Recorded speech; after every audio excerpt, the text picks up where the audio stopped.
Yo, what's up, Ryan? How you doing, buddy? Hey, bud.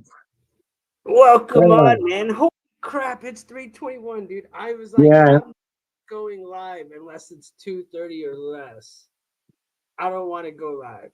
I was like, anything past that, it's too late. But we had put so much work into getting all these clips together. What's up, Daniel Barry? How you doing, man? Much Hey, love. Daniel. That I was like, yeah, man, I know. It's all right. We got a long season ahead of us, Daniel. But I was like, you know what? I've already drank the coffee. I already put the stuff together. I already got the stories together. What's up, Icarus? How you doing, Bubba? Might as well do the show. Deltron, what's good, Bubba? How you doing too, man? You know what I didn't do? I didn't go through and do what YouTube wants me to do. Ryan, what's been up with you, man? Man, I don't know what kind of sickness I got, but man, it was bad. I lost my voice for like a week. Maybe it was allergies and a sinus infection. I don't know. Uh, uh, it was bad. Are you feeling better though? You're feeling good now? Yeah, I'm starting to come back. You can hear it in my voice. I still got a little bit, Good but deal. yeah, It's been I'm doing beautiful. good. How about you, buddy? I've been good, man. It's been beautiful out here. It's been raining today. So as of today, it was really hard to get motivated, but because it just rained for like the last 20 hours or something, Yeah. 24 hours. But I'm feeling good now. There's Miss. How you doing, Miss? Hey, Exactly. Miss. Thanks for Might as stopping well by. do the damn show, right, Miss? Freaking A, man. So I'm gonna do a few stories like I used to do back in the day, and then I'm gonna jump into the actual clips and the world stage that I got, the stories that I got all combined, and we'll break those shit down for you guys. But I'm trying to kill a little bit of time because I feel like last time I jumped into it so quick that by the time everybody got in here, I was already like a quarter of the way through, and y'all missed the whole beginning of what I thought was good content. So I'm gonna try to like f around. I'm gonna. All right, here I'm just gonna talk about some stuff that I hope isn't in the videos I already talked about. But I will say this. Oh, we'll be talking about that shit, Chris. Don't worry. So I don't really want to talk about this in depth. I'm gonna go ahead and post. I'm gonna go ahead and show the story, and I'm just gonna let everybody know what today is. To those that give a crap, okay. This is different. I'm on a different laptop, so I'm not good with dealing with these ads. It's been a while, guys. So obviously today was the anniversary of the Hamas thing on October 7th. So it's been 2 years now since that weird ass video that seems staged as hell to me of them at a rave with them coming in and bringing away that guy on a moped and his girlfriend. You guys remember that?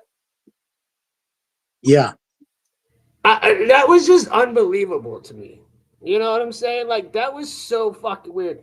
I don't know about you, but if you're gonna take me away like that, you might as well just pop me right there, bro. I ain't getting on your moped. Okay. Yes, hey, you're right. Mike M, what's good, man? What's good? You're right. You guys are right. We're just, hey, man, I'm just getting the little news out the way so we can get into the good stuff. So this is what's going on. I don't really want to get into it too much because I already know how YouTube loves. But this particular, am I showing it right now? Kinda. Okay, good, good. You can see it. Okay, good. So this particular article says hundreds of I'm going to say J protesters converged in Manhattan Tuesday, screaming they called anti-Semitic slogan "From the river to the sea" and wielding vile signs on the second anniversary. So you got a bunch of anti-Israeli people in New York protesting on top of all the other protests that they have going on. We can't argue with the fact that we really don't want war. I can't argue with that, but I feel like both sides are equally charged, you know? Look at this dude with the fucking mask, dude. You look like a goofball. Not even because you're standing in that weird ass crowd, but you got a mask on. Just don't even wearing their face fucking guard. Bitch, your face in public. What's wrong with you? Oh man, if I was dude, you would have a hell of a fucking coming home party. See you on fucking cover of New York Post with your face uncovered, bitch. You would going somewhere you shouldn't be. Muhammad, you gonna meet Muhammad today, bitch. Sorry. Anyways. Fuck him. Israel has the right to go to hell. You know, God, these people are fucking psycho, dude. Both sides. I'm not gonna say one or the other. Look at this dyke. Look at this fucking dyke right here, dude. I don't give a shit. Call it what you want. Look at that. She got bigger arms than me, bro. That bitch will pin you down and F the J right out of you, Ryan. Just so you know, you will gape the J right out of you, Bubba. How does that make you feel? How does that make you feel? I just want to know. How does that make you feel? I hope Gary Scott comes in. Yeah, Gary, well, would you take one up for the team with this broad, bro? That's the question. I wouldn't. I would rather, what would you rather do? Bang tier or this broad? Now, you got to remember that could be a dude. That's a tough one, isn't it? Look what she says. Look at her sign. And that's like, bro, these people are hateful. They really hate each other. And she's white as hell, too. Isn't that ironic? She white as hell, bro. What up, yo? Who we got this bitch? Oh, Sean Willis. What's up, man? What's up, Sean?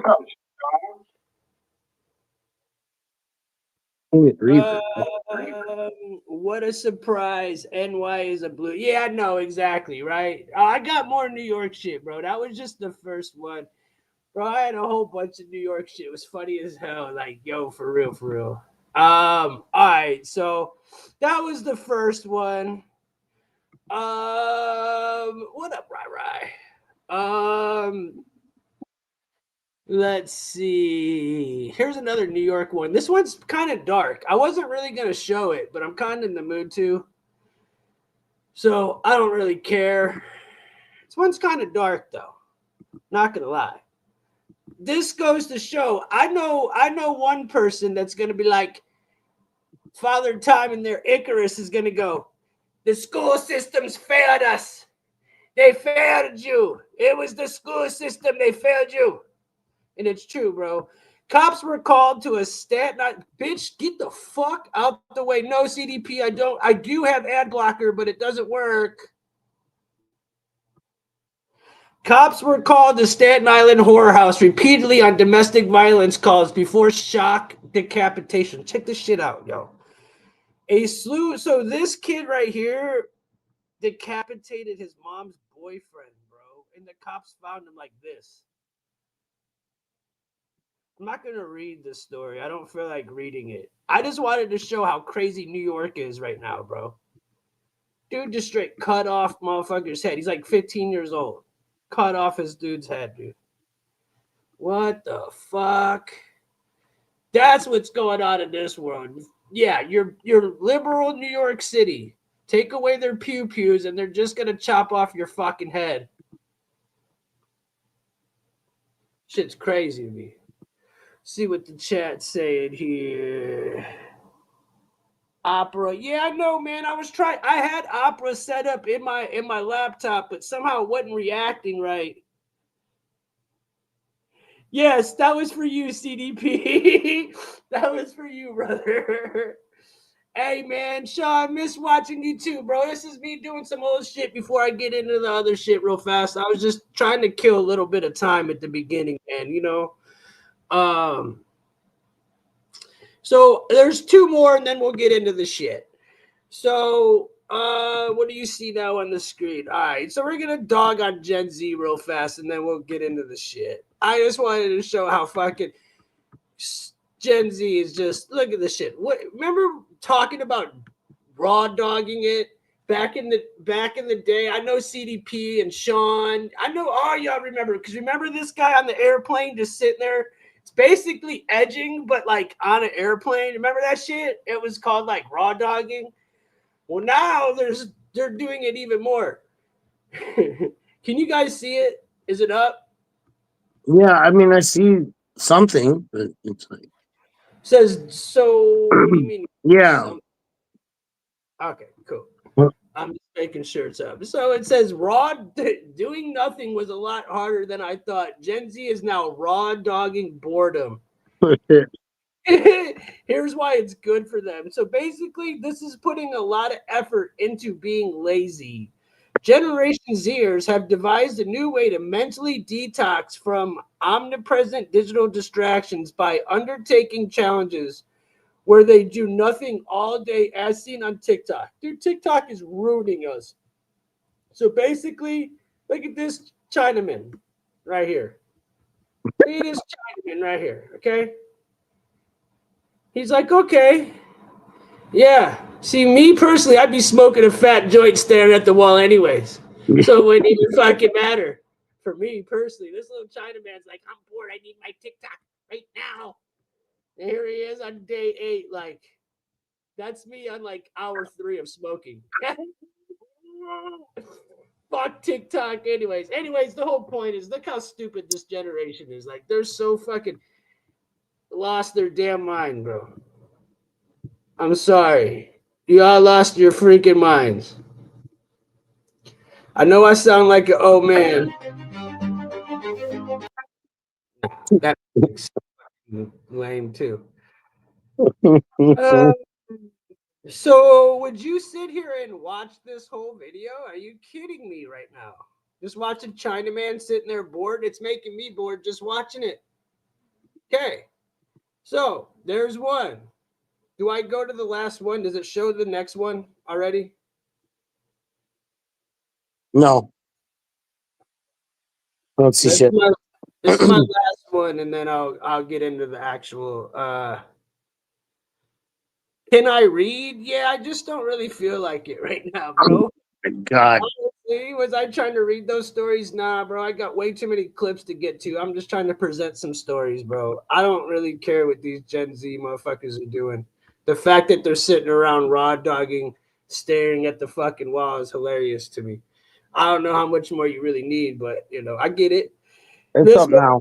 one to add to it, and then I do have a video in here that's going to talk about TikTok and what it's for, and why, and what it's doing to the people. But NYC girl 12 unalived while subway surfing was a thrill seeker who posted terrifying TikToks, including on train tracks. 12 years old for TikTok. You can't be making that much freaking money. Is it worth it? This is what it's got people doing, man. Literally risking their lives for a TikTok video. That's so sad. That shit's sad as fuck, bro. All right, but I just don't recall like making videos on a train track as a kid. But maybe I'm tripping. David, please, with the caps. Sorry. David, come on with the caps. Who cares? Sad but natural. That's what I'm talking. The reason why I was showing this, Dylan, and you're right. The reason why I was showing all this shit was to show just how lost Gen Z really, really is. You know what I'm So, saying? They're just super lost, dude. Super lost. So, anyways, here we go. Hold on. Let's get to the meat and bones now. We're good enough in here. We're 15 minutes in. Let's get this bitch started.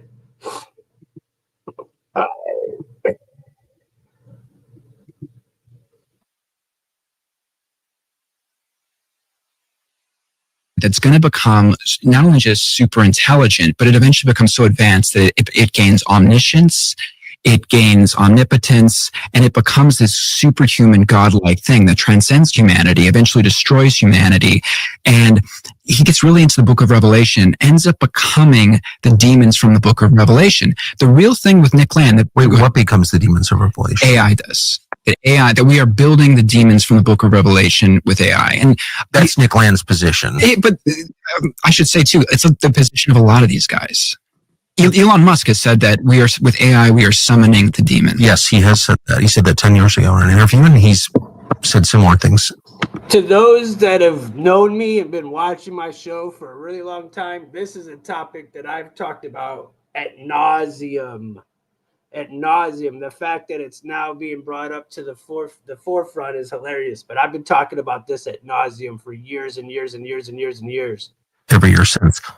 But Elon is, or was, trying to sound the alarm on that. Nick Land is for this? I mean, with a lot of these guys, it ends up being, a lot of them are, I mean, they would maybe blink at Satanist. Although Nick Land has said, Christians who believe that what he's doing is talking to Satan when he does these divination things. He says they're not totally wrong. He's not unsympathetic to it.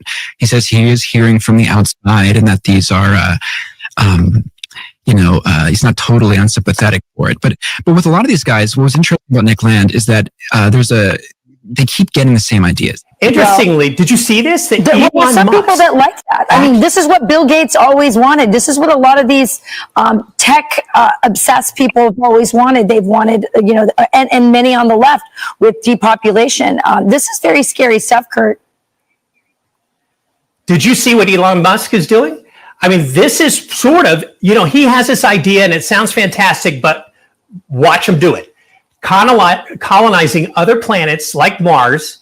He wants to do it to reseed or reset Earth. Why? He's watching this. This is exactly what he called out years ago. So what do you and I do about this? There's a quote that people in Silicon Valley love to say. I'm going to get it wrong, but it's something like, we have the technology of gods, the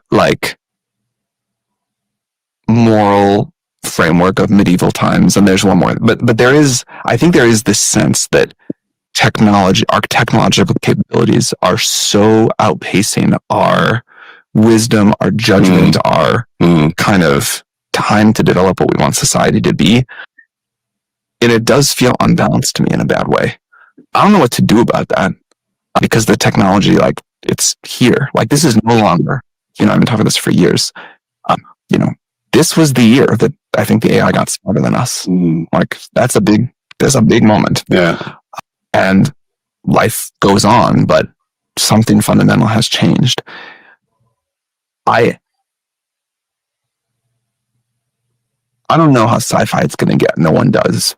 Are we living forever in computers? Do we just cure a bunch of disease? Do we whatever? I will say, there's this not that new anymore. In the last few years, there's this show called Pantheon that explores some of these questions. And it is the best. I don't watch much TV, but I made an exception. And it is the best TV show I have seen in a very long time. So I think these questions are in the zeitgeist and sort of really important and not theoretical. Certainly, I don't know how it's all going to go. Zuckerberg says that the goal is to focus on what he calls personal super intelligence, aiming to make everyday tasks easier and faster. A lot has been written about the scientific and economic advances that AI can bring, and I'm really optimistic about this. But I think an even more meaningful impact in our lives is going to come from everyone having a personal superintelligence that helps you achieve your goals, create what you want to see in the world, be a better friend, and grow to become the person that you aspire to be. Artificial intelligence models are now fighting for their own survival. One OpenAI model rewrote its own code to avoid being shut down. And Anthropic started blackmailing the engineer. And the letter that he posted, it's kind of intense language, Mike. He says that the next decade will likely decide whether super intelligence is a tool for personal empowerment or a force focused on replacing large swaths of society. No gray area there for him, Mike. No, not at all. Because Kana, even as you know, I am very pro tech, but super intelligence is the next frontier. Kurt, I read about this and my jaw dropped. It actually started blackmailing the engineers who were suggesting shutting the AI down. The AI was going after them. That's frightening. It's crazy. Beyond frightening. Good morning to you, Rachel. Not to ruin your day, but this sort of Hollywood is becoming a reality if we don't do anything about it. They've been saying we have to stay in control of these AIs. We've somehow got to be stronger than them. We've got to be dominant and they've got to be submissive. That's not going to work. We have to make it so that when they're more powerful than us and smarter than us, they still care about us. Human actors are threatening to blacklist talent agencies that represent this AI. Yeah, that's going to work. Yeah. Okay. Yeah, I actually think this is the beginning of the end. And actually, if you look at this AI-generated actress, they did it very cleverly. She's not like perfect. Mm-hmm. You know, and she's not classically beautiful. You know, they gave her a couple of quirks, and so she has some personality. So the way this works is crazy, right? What you can do, as you described, is upload a short video of yourself. All the app asks for is you say a couple of numbers, like 3 numbers, and then it's able to take a video clone of you and a voice clone of you and deep fake you and put you in any real situation. I think we have a video here of me trying to take your job. That's freaking crazy, bro. That is crazy to me. But maybe we want to watch that real quick. This just in, Sora 2, a new OpenAI video model, can make just about anything. Thank you, David. Job stolen already. Yeah, you're way so better. You're reporting on cooler stories, clearly. But like look, that wasn't my voice. I've made some others where my voice does sound quite a bit like me, but that does look like me, right? First AI actress seeks agent. Kat, Hollywood is freaking out about AI actress Tilly Norwood. What a name. She's 100% computer generated, and now her creators are negotiating with talent agents to represent her. Meanwhile, studios are secretly adopting AI tools despite initial resistance. Is this the end of Hollywood?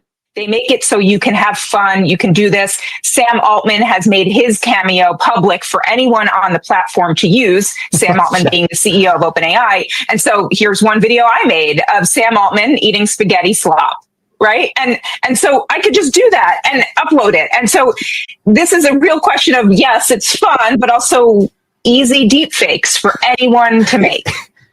Easy and fun and delicious deepfakes for society to make. What could go wrong? And a warning from Tesla Motors CEO Elon Musk. It has nothing to do with cars. Instead, Musk warns about artificial intelligence, which he has called more dangerous than nuclear weapons. Musk spoke at a symposium at MIT. I mean, with artificial intelligence, we are summoning the demon. You know all those stories where there's the guy with the pentagram and the holy water, and he's like, yeah, you sure you can control the demon? Didn't work out. This, like, you can watch this full interview. He talks about it. They talk about, dude, this is crazy. Like, this is now coming to the forefront. You know, they've been talking about D-Wave Computer, and Gordy Rose has been talking about this for, oh my gosh, now, 15 years, dude. This is when he's saying we're fighting that, like, basically they're trapping in these fallen entities into these computers. And that's what's going on right now, is what they're trying to tell you. I take it there will be no HAL 9000 going up to Mars. HAL 9000 would be easy. It's way more complex than, I mean, it would put HAL 9000 to shame. Yeah. Sounds like Puppy Dog. Of course, referencing Space Odyssey. Following his next question, Musk blanked out and apologized, saying he was thinking about the AI thing for a second. So engrossed was he in that idea. So that was one, and I don't know if I have the next one. Nah, so that was the AI. You know, it's more even terrifying to see more in depth on that girl actor, and it's not just for actors, bro. This is for everybody. Like, we're all victims of this AI deep, any of us. I mean, I put together well for politicians and for people to be able to get around doing things that aren't good, but it's even scarier for the average person because now you could be blamed for something you never did and there's nothing you could do about it if they want you. If they want to get you, you're pretty much fucked. It's what it's looking like to me, man. I don't know. My alarm doesn't go off for 3 more hours. I need coffee. I'm drinking it right now, David. I feel you, brother. I feel you. I'm drinking some right now. Now we're going to get more into the world stage stuff. Let's see what I got left. Yeah, I've got more of the world stage stuff next. Wait, is this AI right here?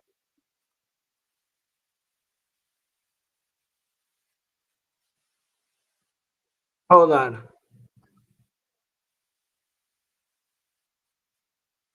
No, I had to make coffee. Okay, so I don't know what this is, you guys. I'm just going to go in order of how I have them and not try to keep AI with AI. Let's just rock and roll, all right? Is that cool? Y'all good with that? Let's just rock and roll with what I got because it'll still all come together in the end. It'll still all come together in the end. Let's rock. All right. Every time I see this guy, I don't know how to feel anymore. President Vladimir Putin seems to be enjoying European conversations about these drone incursions. Speaking at an event held by a Russian think tank in Sochi, he made fun of Western claims of Russian involvement. Vladimir, why are you flying so many drones to Denmark? I will stop. Please do. I'm not going to do it anymore. I won't send drones to France, Denmark, or Copenhagen. Maybe Lisbon. But really, where else could they go? You know, some people have always been fascinated by UFOs, and that fascination still exists. But Europe has its share of oddballs, just like we do here. Especially the younger ones. They'll be launching drones every day. Unexplained drone sightings in German airspace have prompted Munich airport to close temporarily. It resulted in 17 flights being grounded, affecting nearly 3,000 passengers. In addition, 15 arriving flights were diverted to other German cities. Munich becomes the latest European airport to close due to drone sightings after several similar closures took place in Denmark last week. The drone sighting or the lights in the sky over New Jersey last year, and so many sightings that it's really no dispute. So are they now saying the drones are back in the news again? Here we go again. Here we go again. Here we go again. That it happened. The question is, what is it? And the president said that he would tell us. We've never heard. What was that, do you think? I don't know. And, they're having also very similar drone sightings now over in Denmark that actually shut down both Danish airports on Sunday. I mean, it's, and why can't we know about it? And the drones happened in New Jersey. Well, we caught them in an open lie. I mean, they just said, John Kirby at one point said something like they had evaluated like 3,000 cases of drone sightings in like 48 hours, which is like absurd. There's no possibility they did it. And then we started looking, a set of people started looking, and you discover that, in fact, there's been these drone swarms around U.S. military bases. I mean, not a couple either. I mean, I think it was somewhere around 2 or 3 dozen military bases. And there's a lot of evidence that those drones are circling around those moments when there's nuclear weapons in the area. So, Chet, is these drones flying around these military bases? Are they United States? Are they China? Are they Russia? Are they all three? What do you guys think? I'm skeptical that it's Chinese and Russian because the drones are I've never seen this. Engaged in behaviors that I think are very difficult for anybody to do. But I mean, if these objects are behaving in ways that, do appear to be using a different kind of propulsion or anti-gravity, I mean, I'm very skeptical that that's ours in the sense that it took a huge effort to create the Manhattan Project and to create nuclear weapons. It was a massive, massive endeavor. And so to somehow easily get, or to be able to easily hide reverse engineering, I don't know how you do that. Reports of mysterious drones flying over European airspace have skyrocketed in recent weeks and months. I mean, it's complicated. You can't shoot them down because you're overpopulated areas. You don't know who's using them. You don't know what they are. For us, it's just try to navigate outside of drone issues for the moment. Germany's Munich airport has restarted flights after drone sightings forced air traffic control to suspend operations on Thursday evening. More than 30 flights were canceled or diverted, leaving thousands of passengers stranded. German authorities have launched an investigation to identify the origins of the drones. It's the latest in a string of similar incidents across Europe. Airports in Denmark, Norway, and Poland recently suspended flights due to unidentified drones. European authorities have expressed concerns that Russia could be behind the incidents, but the Kremlin denies any involvement. It's just presence and saying we are here, so please don't make anything bad to us. Denmark is on high alert after reporting several drone incursions in recent weeks. 35 French soldiers are already on the ground. France, the US, and Sweden have also sent in systems. But for many Danes, the deployment only underlines their country's military vulnerability. It's definitely scary. We're not prepared for it. Food. Some residents are now bracing for the worst. Sarah just bought one of the survival kits distributed by the Danish government. Earlier in the year, people in the EU were advised to stockpile enough food, water, and essentials for Looks like an ice kit. 72 hours. Part of a strategy to increase readiness in the event of a military attack or other national crises. I got quite scared and I really wanted to do something. Pat had a little less anxiety feeling. The anxiety isn't unfounded. 4 times last week, 2 mysterious drones were spotted over military bases and airports across the country. At the same time, 3 ships with Russian links were spotted off the Danish coast. Investigations are ongoing, but authorities say they may have served as launch pads for the drones. Denmark is among Europe's biggest donors to Ukraine. Not every drone sighting is automatically a threat. Much of it, even when initiated and controlled by foreign powers, is part of a deliberate provocation, not necessarily always a threat. Nevertheless, we need to align ourselves with the fact that the threat is growing stronger. I would call it a threat. I don't know, man. Even if it's foreign and something flying over you, that's a threat. I don't know why you're making it sound like it's so good. Recent drone sightings disrupted operations at Munich airport, with dozens of flights either diverted or cancelled. Drones were also spotted near the towns of Freising and Erding, which is home to a German military airfield, raising concerns about security. Germany has now announced plans to technologically cooperate with Israel and Ukraine to establish a new drone development and research unit and equip its police force with drone units. It is not just Germany that faced these drone incursions. They've happened all throughout Europe. On Saturday, Lithuania suspended flights at Vilnius airport after spotting possible hot air balloons in restricted airspace. Now, the airport later said that its airspace had reopened around 5 a.m. local time on Sunday. Then there was Denmark, Norway, Poland, Romania, Estonia. All of these nations have faced similar incidents in recent days. Well, this may be the strangest year in the lifetime of anyone still breathing, 2020, but it could get even stranger. It turns out that chaos here on Earth has not brought an end to unusual sights above us in the sky. Last week in California, an eyewitness observed about 100 small white orbs hovering above.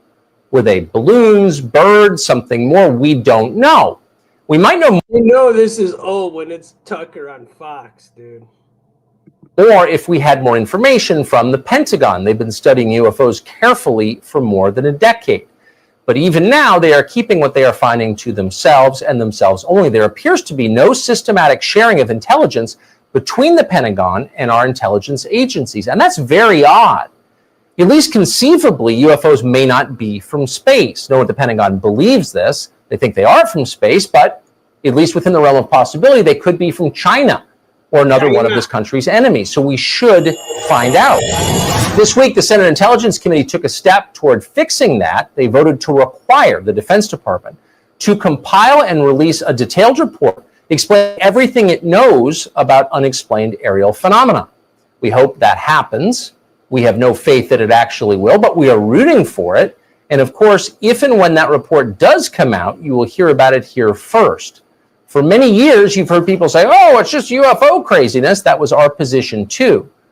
But it's not all craziness. There are things we don't know. And we also know that our authorities enthusiastically lie to us. I think he said it best. Our authorities lie to us. That is our government. Столько дронов посылаете. Не буду больше. Да, не надо больше. Больше не буду. Не буду больше ни во Францию, ни в Данию, ни в Копенгаген. Куда еще-то летают? На эти самые, да, везде долетают. Везде, да, в Лиссабон, и куда они летают. И, знаете, там развлекаются люди, которые когда-то развлекались по поводу неопознанных летающих объектов, НЛО. Но там столько чудаков, как и у нас, кстати говоря. Ничем не отличается, особенно молодые люди. Там они сейчас будут запускать вам каждый день. Каждый день, боже мой. Вот и пусть ловят там все это.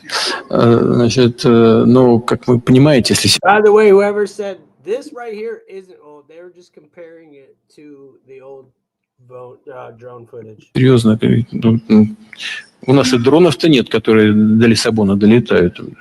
Но есть определенные и большой дальности, но целей там нету, что самое-то главное. Вот в чем дело. Но это тоже один из способов нагнетания обстановки в целом, чтобы выполнить указания Вашингтонского обкома и повысить расходы на оборону. This is another, to me, that was just a whole nother, that was just a whole nother look over here while we do this over here type deal. This drone stuff, or it's a reason to explain why Russia or whatever country is flying over another country.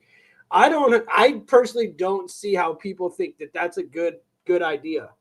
What do you think of the chat, man? Don't you think that's super, super shady and our government should be telling us this stuff? Like, I live by an Air Force base. I personally, if you go into my channel, you'll see my shorts. I've got videos of the orbs, and it's our government.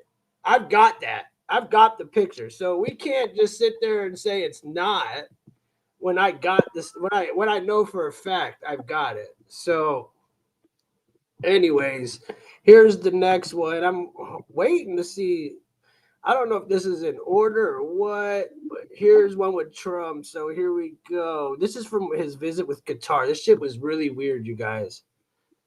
Very, very is for Hamas to sign as well. He believes that this is something that will achieve what he says is 3,000 years of an end to 3,000 years of conflict, and that it will finally, in his words, bring peace to the Middle East. So this is the U.S. president essentially putting pressure on Hamas to come to a decision. Despite no longer having an official role in the White House, Jared Kushner is increasingly becoming more entrenched in his ties to the Middle East, particularly Saudi Arabia. Kushner is also reportedly aiding peace talks to end Israel's war in Gaza. His behind-the-scenes influence in Middle East peace talks reflects his advisory role from the first Trump administration. Kushner served as the primary architect of the Abraham Accords between Israel and several Arab states. Saudi Arabia, included in the initial treaties, said it won't normalize diplomatic relations with Israel unless a Palestinian state is formed.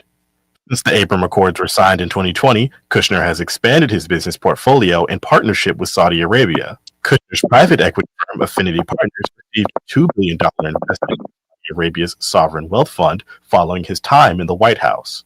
Last year, Kushner defended his Saudi ties and stood by the Crown Prince despite the foreign leader's involvement in ordering the 2018 murder of journalist Jamal Khashoggi. While Kushner has stepped away from the public spotlight, he has remained open to advising Trump, as evidenced by his involvement in the Gaza peace deal. There are some indications, though, that it has jeopardized one of President Trump's legacy achievements, the Abraham Accords.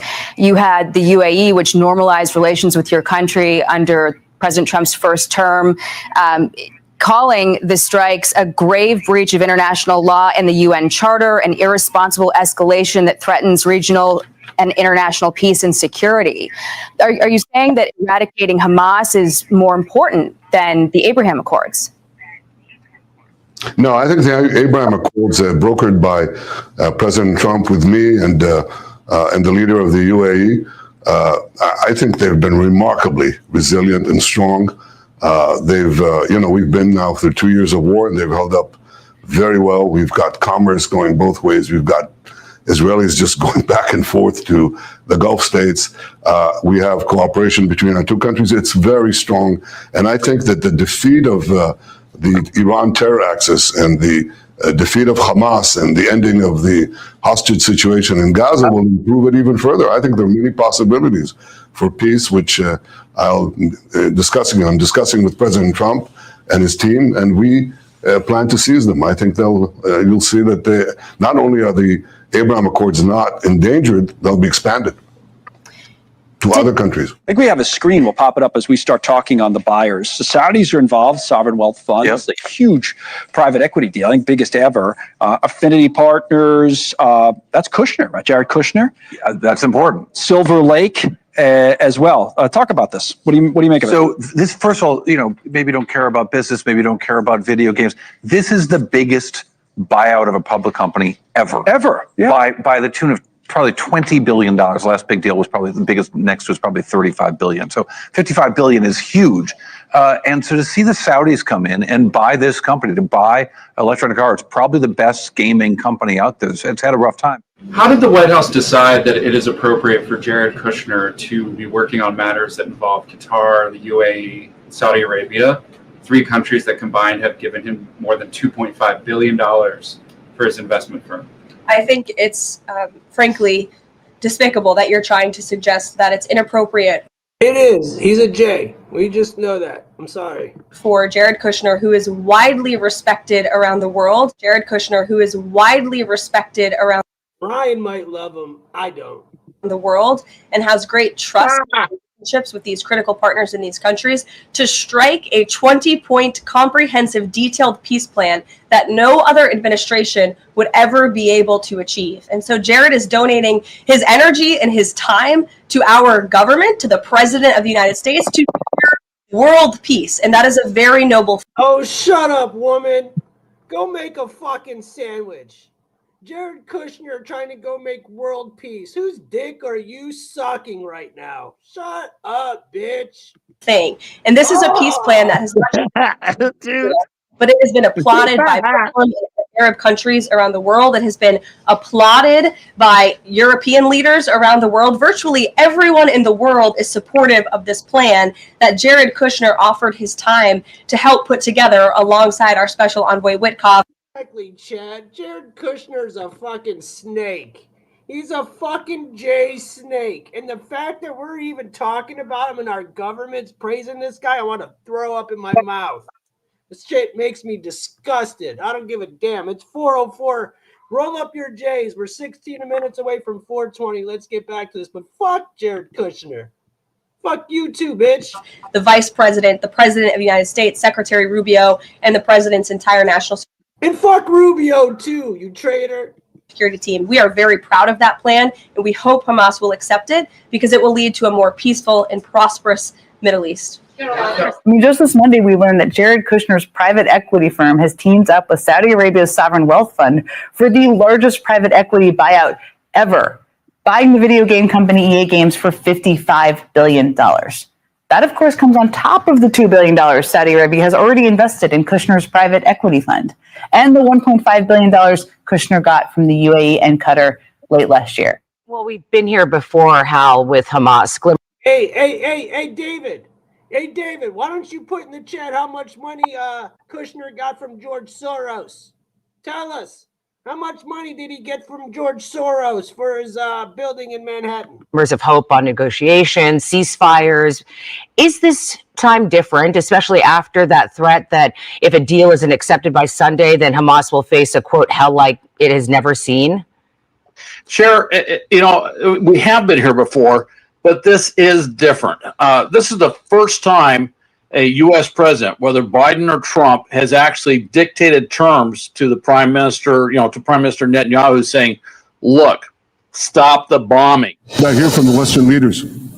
They tell me the PA promised us it will reform. Yeah, right. Giving the Palestinians a state 1 mile from Jerusalem after October 7th is like giving Al Qaeda a state 1 mile from New York City after September 11th. This is sheer madness. It's insane. And did he just compare that shit to September 11th? Now that's disgraceful. We won't do it. Is that still a red line for you? Yeah, I haven't changed my positions, and I think that the credibility or the likelihood of the things, a reformed Palestinian Authority that changes completely its stripes, that accepts a Jewish state, that teaches its children to embrace coexistence and friendship with the Jewish state rather than living their lives in order to annihilate it. What I want to say is, in the end, the Arab and the Islamic countries, when they worked with the American side, we put all our efforts into preserving the rights of the Palestinian people to remain on their land. Just to look at that motherfucker with that thing on his fucking head and that little robe, I just want to fucking, bro, fuck them too. And achieve the two-state They're scary looking. You can't trust those beady-eyed looking bastards. solution. And we put these matters on the table in line with international legitimacy decisions. Of course, we did not expect them to accept everything, but some were taken into account. I believe we must build on this path and work to make this path effective and successful. Exactly. There you go, buddy. Israelis, bro. I'm gonna address the chat because I read something else in the chat that was funny too. Is when I paused it, you thought that lady shut up. I wish I had that power, brother. I wish I had that power. I'd shut these bitches up all the time. But yeah, the dancing Israelis, we all know about that. We know who did it. لجعل هذا المسار مسار فعال وناجح. And now to the other major story tonight, the update in the Israel-Hamas war. Hamas agrees to free the remaining Israeli hostages ahead of President Trump's deadline this weekend. And a move putting the two closer to a possible peace deal. South Florida Representative Maria Salazar thanked Trump, writing the hostages are finally coming home. Families who have suffered in silence, who have prayed in fear, can at last embrace their loved ones. It follows the president's new deadline for Hamas to sign a U.S.-brokered peace plan that called for the immediate return of those held by the militant group and a U.S.-led international effort to dismantle and replace the Hamas government or face consequences, with Trump writing all hell like no one has ever seen before will break out against Hamas. The president has made it very clear to Hamas that this is an acceptable and detailed proposal that they must accept or the consequences are going to be very grave for them. It comes after the commander-in-chief hosted Israeli Prime Minister Benjamin Netanyahu on Monday, where they announced a proposal to end the war in Gaza, with the Palestinian government in the West Bank saying they... So is this the shit that might get Trump the Nobel Peace Prize? Oh my gosh. If he gets the Nobel Peace Prize, although I don't think I love Trump, boy, will I be trolling hard. Oh, Lord. Give it to welcome the peace plan. He's to work towards a modern, democratic, non-militarized Palestinian state. This is a very special day. He's going to get it. Maybe unprecedented in many ways. It is unprecedented. But thank you all, and thank you all to those great countries that helped. And those countries include Jordan, Qatar, and Saudi Arabia, as Hamas prepares to enter into high-level negotiations after saying they are ready tonight to hand over power. Follows last month's Israeli strike in Doha, targeting a Hamas negotiating team. Here's part of that order signed by Trump. It says it is the policy of the United States to guarantee the security and territorial integrity of the state of Qatar against external attack. The United States shall regard any armed attack on the territory, sovereignty, or critical infrastructure of the state of Qatar as a threat to the peace and security of the United States. In the event of such an attack, the United States shall take all lawful and appropriate measures, including diplomatic, economic, and, if necessary, military, to defend the interests of the United States and the state of Qatar to restore peace and stability. Why does that have our interest? I just want to say this. George Washington said this. George Washington said that when he ended his presidency, he said straight up that as a nation, as a country, You should bear no enemies and you should bear no friends, because that makes you it makes you basically their bitch at the end of the day. And it seems like we're buddying up with so many countries that this was exactly everything the forefathers didn't want. Everything the forefathers did not want is exactly what's going on right now. All right, let's see what this next one is. Hey, good job, Del. You know, you're doing a Dale, good you're job. doing a great job, brother. Everybody, thank you. Hit the like, the sub. I'm kind of Yeah. running through these. I got one more Like, after this. share, I got subscribe, the please. video. Whoa, Whatever whoa. you want to do. Doesn't matter. Oh wait, I pimped. I just said pimp. I put this in the wrong damn thing. I said pimped it. That's funny. All right. Let's see what we got here. There are a lot of the videos that I had done. I lost 3 of them because it took so long. I tried to put them on a reel instead of having to switch them out, and it took too long. But the lie is coming. All indications, like all of them, is that that lie is going to be that there is a craft slowly making its way to us here on Earth. And that is the lie they're going to want you to believe.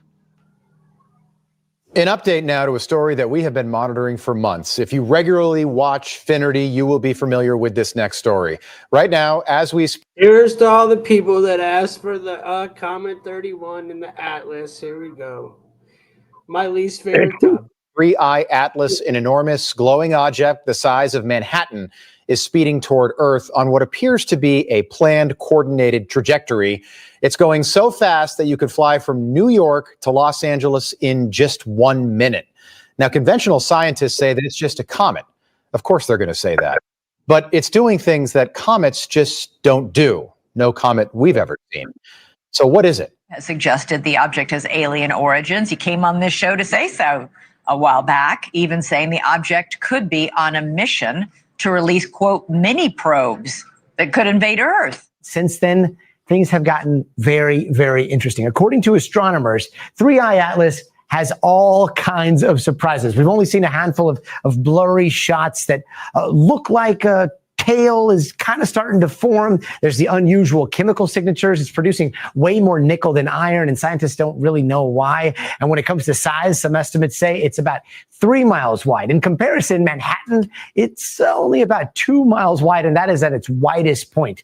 Finally, the very rare trajectory. You got to wonder what our scientific community, Bring it. NASA, and all the rest are doing right now.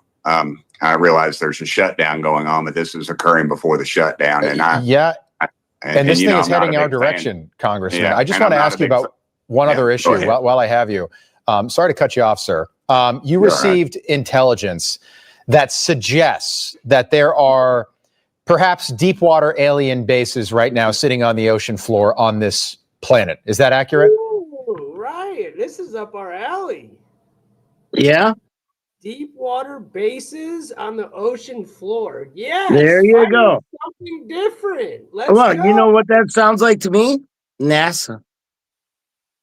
Because that's what they started off as, huh? Uh-huh. I would say that's pretty accurate. It's nuanced.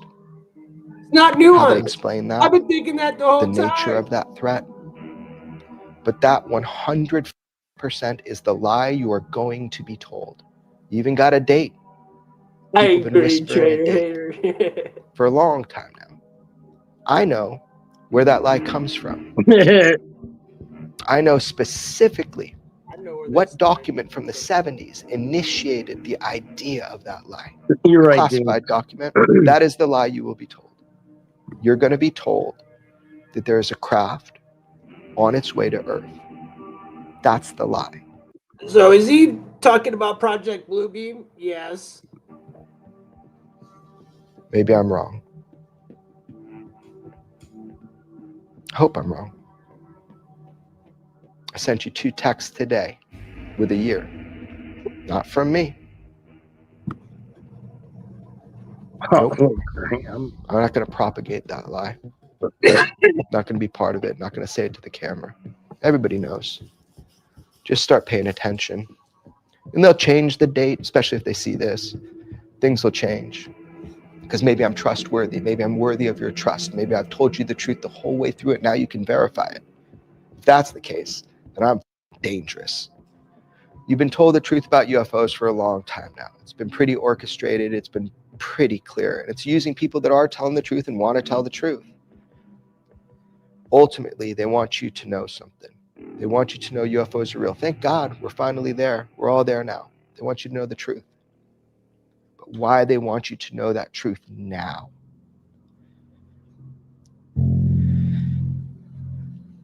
Hope I'm wrong, but it's terrifying.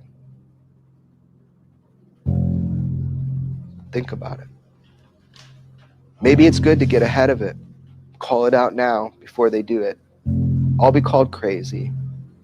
That's okay. Gentlemen, great to have you back on. Dr. Loeb, I want to start with you. October 3rd is an important date in this. That guy was sad. That guy was sad, bro. What the fuck? 3i Atlas saga. Why is today so important, and what are we now learning about this thing? For a simple reason, a picture is worth 1,000 words. And we are about to get the highest resolution images of 3i Atlas when it comes within 29 million kilometers from Mars. There are several orbiters, one that was deployed by NASA around Mars, and it has a camera. This camera is called HiRISE that will be able to resolve 3i Atlas with a 30 kilometer per pixel resolution. So we will learn much more about it in the coming days, and hopefully the data will be out soon.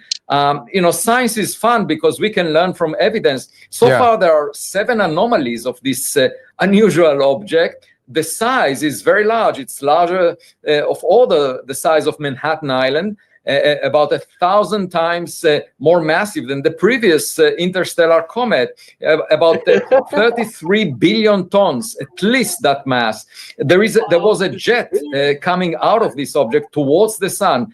Unlike a cometary tail that usually goes away from the sun, there was an unusual chemical composition containing mostly nickel without iron. There was a polarization of light never seen before for comets, and the trajectory. What did he say? What did he say? Nickel or nickel? What did he say? It sounded like he said nickel. Unusual chemical composition containing mostly nickel without iron. There was a polarization of light never seen before for comets. And the trajectory of 3i Atlas is aligned with the plane of the planets around the sun. The arrival time was fine-tuned to come very close to Mars today, and later to Jupiter and Venus. And and also I noticed that the arrival direction of 3i Atlas was coincident with the direction from where we got the most powerful radio signal back in 1977 that was called the WHAS signal. And that brings me to my next question. You're talking about trajectories. Hold on, before we get to this, it reminds me of when Father Time the other day is telling me a story about a F-19 bomber. And he's got his New York or his Boston accent was so hard because he was so serious into his comment. He's like, the bomber. I'm like, what about Obama? He's like, fuck Obama. Obama, an F-15 bomber. It was funny as fuck. Y'all had to hear it, bro. Listening to it, people's accents are funny as hell. And, I follow everything you post. And I saw you post a few days ago about the WHAS signal. And that stopped me in my tracks. For those that don't know, the WHAS signal is something that is just a historic moment in astronomy. Here's a quick explainer from our friends over at PBS about the mystery radio signal that was detected back in 1977. Watch this real fast. Imagine seeing pages and pages of ones, maybe a 3, a 2 here and there, and then you see 6EQUJ5, right? That was why he said, wow, right? U is 30 times as strong as the noise in the background. Nothing was coming anywhere near that strong of a signal. It was kind of a surprise, right? The signal. And so the question was, did this come from some sort of extraterrestrial intelligence that was beaming out radio signals towards us? Okay, so if I understand this correctly, and sorry for trying to read your very academic papers and understand them, but if I understand this correctly, does anybody think this guy's a prick? Yeah. Hit one in the chat if you think this dude's a complete prick. Absolutely. the And it's, question that you were it's also posing 420. was whether this. What's that? It's 421. 420, everybody, spark your shit up. I will. Let's go. Very anomalous Kind of have to listen to this asshole. Right? Radio signal that we detected coming from deep in outer space, whether that matched the trajectory that we are now seeing from 3i Atlas, as in, we know which direction it was coming from, and it seems to be coming from the same direction as the WOW signal. Is that right? Yes, to within 9 degrees. On Sunday evening, I decided to check it out after a day full of interviews. And it turns out that the two directions of the WOW signal and 3i Atlas are aligned with a chance probability of 0.6%.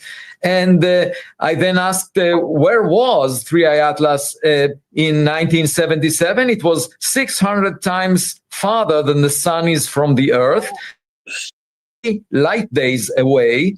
And so the amount of power that was needed to produce that signal is about 1 gigawatt, the output of a nuclear reactor that we have here on Earth. So it's quite possible to have such a nuclear reactor on a gadget that is the width of Manhattan Island. Okay, so not just nickel, not just massive. You're thinking there's possibly some sort of reactor that will generate enough potential energy to blast off a radio signal that we did detect in the night. And it's moving along the plane of the planets around the sun with a very small probability. Man, this is bullshit. I don't keep watching it because I know some of y'all love this shit, but y'all, fuck NASA, bro. It looks like its trajectory was fine-tuned. There was a glow in front of the object towards the sun rather than behind it, away from the sun, the way we see it in comets. Is that it will come close to Mars actually by the end of this week, so we can get more data about it. It appears to shed the nickel without iron, which is very unusual for comets. So I'm just saying, let's keep an eye on it. Yeah, keep our eyes. I agree. Yeah. Let's keep an eye on it. You mentioned in your study that it could be conducting recon on Earth, but how could it be doing that if it's millions upon millions of miles away? Alien bases right now sitting on the ocean floor on this planet. Is that accurate? I would say that's pretty accurate. Can you go into more detail? How long have they been here? Where are they? Well, I'm I want to say this, and then I'll rewind it a little bit. But I want to say this. It would make sense, even though I'm not saying the UFOs aren't us, but it would make sense that they are hiding in the water, though. Because when you watch the videos, you see the UFOs disappear in the water all the time. Now, whether those videos are real or not, it just makes sense to me. Always see the UFOs over water. pretty accurate. Can you go into more detail? How long have they been here? Where are they? Well, I'm extrapolating all this with my East Tennessee vernacular. So we've got five or six deep water areas of our oceans. We actually know more about the surface of the moon than we do about these areas. And these are areas where we have a high frequency of UFO or UAP sightings. We've had naval folks have told me pretty high up that they've actually tracked these things. Now, we have stuff that can go underwater probably 30 to 40 miles an hour, maybe something a little faster that the Chinese haven't stole from us yet. And we've tracked things big as a football field going. That the Chinese haven't stole from us yet. They've got so much of our technology. That's why this whole, WW3 would be 200 miles an hour. Now, I realize in the water, you extrapolate that to knots and all that, but just for good old East Tennessee common sense, 200 miles an hour, something the size of a football field. And we don't know what it is. And these are in these areas. So yeah, there's something going on there. And whether it's something that's been here for millennial or whatever, and I'm not afraid of it. I'm kind of like Dr. Loeb. I love to study this kind of stuff. It's the scientific material there is he's the one that disclosed some things that were found that were extraterrestrial in our oceans. And, he's brave enough, I believe, to come forward with those. So I'm looking forward to some more talks about this, but I think I've kicked the hornet's nest because it was just a conversation with a blogger and I discussed it. It wasn't in a classified setting, so I could talk about it. But I always remember the last thing this one high-ranking official told me as he left my office. He was right close to me as I am to my phone in my barn right now. And he said, Tim, they're real. Thanks for lying to me, Tim. My name is Tim. You're lying right to my damn fucking face. All you honkies are lying to me. You're goddamn liars. Sorry, God. I know you didn't ask for this. This has nothing to do with God, but you're a bunch of damn fucking liars. Please hit the like and subscribe. Conversation. How dare you into this nutty ass piece of shit conversation? Don't you dare bring my name into it. What do I look like? No, I'm just playing. I got this, and then I got what we're going to talk about the Civil War and stuff going on in the United States. I got one more for you. I mean, it's pretty basic what we just saw, man. We just watched, I think the UFO stuff's our government. I don't think there's I don't know if there's really much to add to it. Does anybody really, if you believe in UFOs, say so. But I honestly believe everything we're watching is our government. That's my opinion. I don't know about you. But that's how I see it. So, here's the last one, and then I've got another one that talks more about our country. I didn't get too much world news in here, I guess. I missed probably 6 of my videos because it took too long. Hi, Kathy. To put it together. Can you see it? Yes. This right now. What's coming? It will end up in total control of every facet of your life. They're already bringing in the social credit score that they pioneered in China. They're pairing it with the digital currencies, and they want to make it so that they will track your carbon footprint. They will track your attitudes and your opinions online. They will track everything that you buy to determine whether you're making appropriate choices. They will track where you're tithing, what church you're tithing at, what organizations and ministries you're giving to. It will create a dossier, a comprehensive dossier on every American, which will, of course, be processed through artificial intelligence. And if we don't stop it, it will culminate in exactly what Klaus describes in his book on the Fourth Industrial Revolution, a fusion of our biological and our digital identities that will be impossible to escape from. So I urge Americans in the strongest possible terms, take this threat seriously. It's not going to happen tomorrow, but it's coming down the pike, and we must say no. There's a lot of stupidity with our freedom, but that doesn't mean the government should be spying on you. The thing is, in other countries, they just are. Like in China, they just are. They already have the social point system. Social credit score. Yeah, social credit score. Oh, yeah, yeah. So if you jaywalk and they get... And they just did the digital passport in the UK this past week. If you don't think that's coming to America eventually, come on, guys. Photo of your face, so they have biometrics. They get a photo of your face. They know it's you. Your thing gets dinged. Now you can't buy a plane ticket. Like Black Mirror stuff. Yep. Yeah. It's just like reality. Well, they're passing that in the UK right now. In the UK, you need a digital ID to combat, ready for it, illegal immigration. Well, mother, you let the illegal immigrants in on purpose. Like, you guys knew what you were doing, and now you're using it as a justification for digital ID. I just watched one this morning, actually, about, it was a British judge. A guy got sentenced. I saw that, yeah. For however many years for a 20 months. Social media post. For a social media post. It was about immigration. It's getting complaining about immigration. It's wild. Yeah, it's wild. It's crazy. And, it's the best way to control people, and keep them at each other's throats. Like, bring in a bunch of people that the people that live there don't want there, and let them duke it out, and then start instituting tighter and tighter restrictions and control. Many people are a little worried about what will happen to them with the digital euro. Can you encourage them? Why is the digital euro good for people like you and me?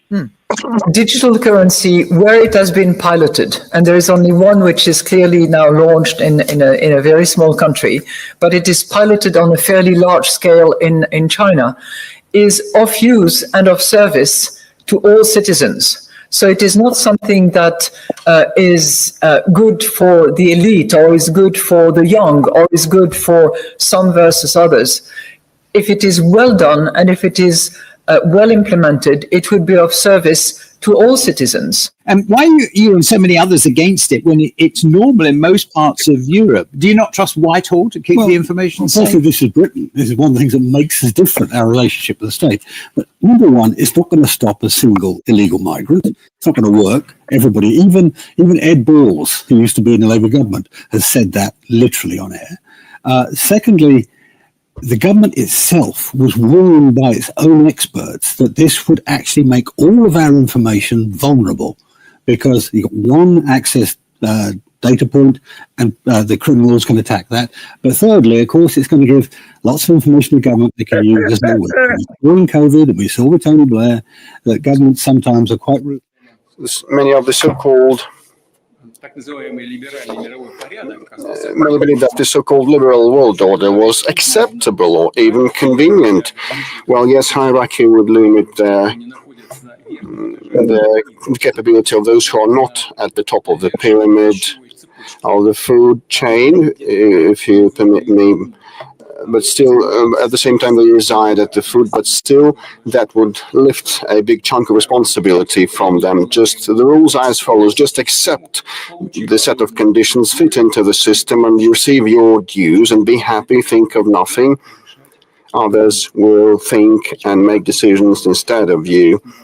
No matter what they say, no matter what they use as pretexts, that was the case, and the experts in this room know that. Some people were conceited enough to believe that they can admonish everybody. Others played up to the strong ones, being obedient, bargaining chip and item and trade, avoiding problems and receiving their small perks. And now in the old world in Europe, we have a lot of such politicians left still. Those who won out an agreement, tried to uphold their interests, were considered kind of weirdos, to put it mildly, and they were told nothing will come out of that, and so you are nothing against our power, an empty spot. The most recalcitrant ones were educated by the self-proclaimed grandees, and without any scruples, and resistance was useless, they said. That did not result in anything good. Not a single global problem was resolved. At the same time, still new problems keep piling up. The global governance institutions created in the past either don't operate and work properly or have lost their efficiency to a huge extent. No matter what capability or potential a single country might have, any power has its limits. There are many ways this system could be abused, and there are not enough protections to ensure that it doesn't become mandatory. Furthermore, the protections which do exist are not robust and leave the door open for activities such as online banking to become highly inconvenient without a digital ID. At least the system should be voluntary for users who would like the convenience of having their data stored in one digital location and in no more. If people don't want it, they shouldn't have to use it. Mark my words, it won't be long before digital ID will become a condition of employment in this country. And as sure as night follows day, the corporate sector will adopt the system on behalf of the government. These laws must be repealed urgently, and I thank Senators Hanson, Roberts, Babbitt, Canavan and Rennick for co-sponsoring. This is kind of boring, y'all. Wait till the next video. It's Richie from Boston. He's exciting. To rely on labour that exploits foreign workers and undercuts fair wages. But the simple fact that every nation needs to have control over its borders. I think it's a good idea. I mean, we could be we're being tracked every day anyway, through the use of our mobile phones. I suppose what I think is, some people complain about immigration. Some people complain about people complaining about immigration. You know, we all need to do whatever we can to support the government to manage immigration, and identity cards are a way of doing that. It's something people have been calling for a while, and I think it needs to be thought through. I was surprised at the announcement yesterday, which did seem to come out of the blue. I think people need to be prepared for this, but I think ultimately it's the right thing to do. I just don't see the point of not having them, because we have ID all the time with, driving licenses, often carry our passports around. So yeah, I don't have a problem with them. I mean, I think there are civil liberty concerns about it. I'm kind of worried about how that will be enforced, what people will be. Man, don't you? I would hope Americans would be tripping at this point. These people are like, I want it to be great. The boomers, y'all are falling for everything, yo. They're Closer to the already mic. GBD'd up, though. They're already all GBD'd up. Forced to choose. I wonder how effective it will be about actually managing it, and I think in the current climate, I think it puts emphasis on the experience of kind of asylum seekers and immigrants and migrants in this country, when often they're just trying to live life and do things and get on like we all are. So I'm not in support of it based on what I've seen so far. I think in principle it's a good idea. I think the idea of the ID card it is in principle a very good idea. I'm hugely concerned about the whole push towards AI and digital, because of course, we know that there are dangers with holding an enormous amount of people's information digitally. It gets lost, it gets taken, it gets used. We don't know what happens with it. And I think it comes with a huge number of pitfalls. I think it needs to be looked at very, very carefully, because I think there are huge implications. I think there are particular bonuses to it, but I agree. This guy's saying, he said some bullshit, then followed up with some truth. I think there are huge implications ethically as well. Well, we had them. I had one. I had one in the 50s. So it didn't cause, I was only a child obviously then, but it didn't cause any bother then. No, I don't agree with anything Starmer does. Why not? At the end of the day, Because he's not good at his job. Why are you against the ID cards? These ID cards. I don't think anything he does is any good. Probably not the best of ideas, because with anything digital, everything can be changed. So yeah, it's you look at the way things get hacked, and it's bad enough you can get fake IDs as it is, and with everything online, it just makes things a bit more less human, because you don't get the whole thing of you're interacting with someone, you're interacting with a machine. So these top kind of data protection companies or these tech firms can't protect people's data. Who's to say that Westminster can do any better, or Whitehall, or whoever it is? Just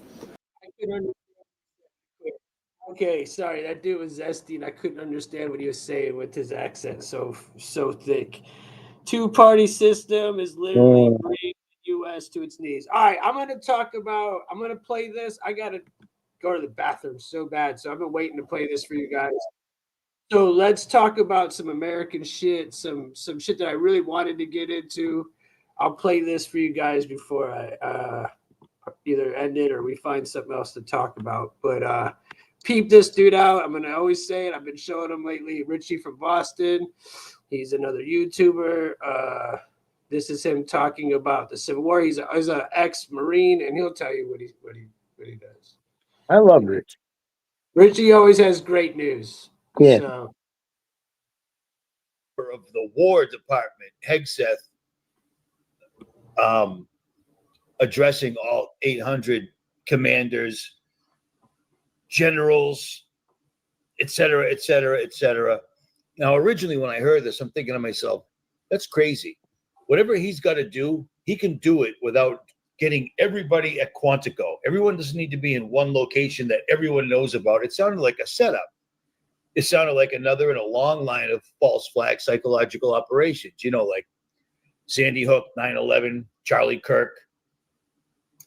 Everything is them. We live in the Hegelian dialectic. Thesis, antithesis. We live in it constantly.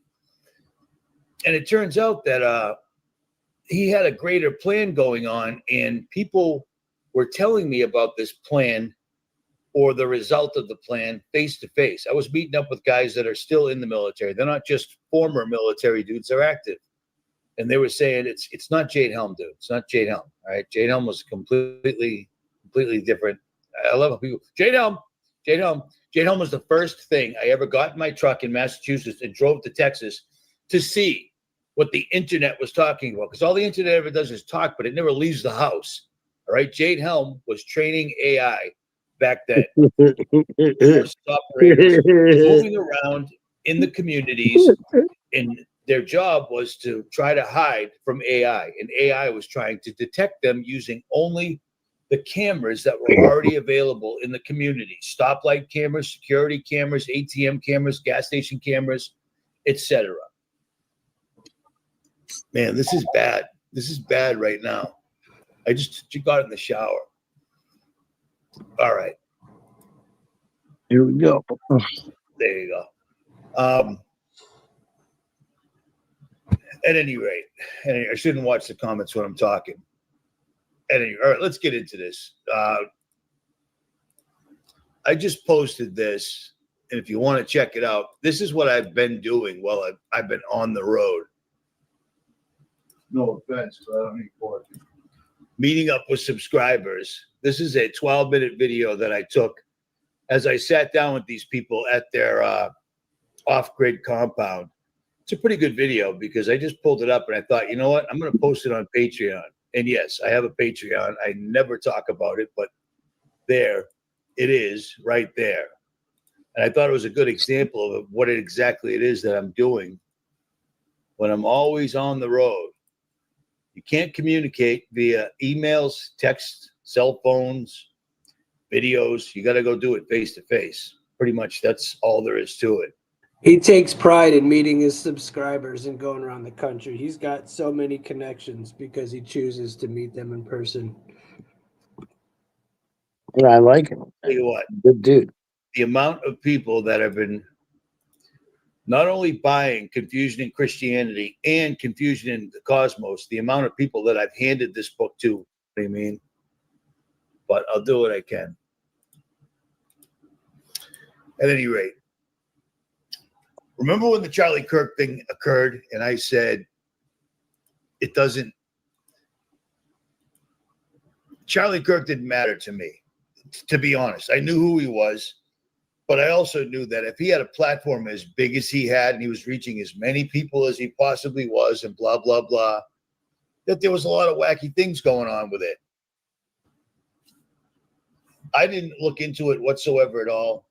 And I said, it doesn't matter. One person on Earth got killed, and all of a sudden it was a media snowstorm. It was crazy. It was absolutely everywhere and still is to this very minute.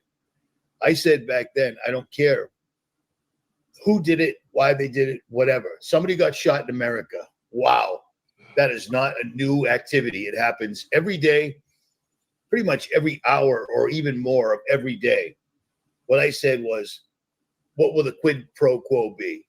It'll wipe Epstein right off the table. Trump, it'll wipe it right off the table. And it did.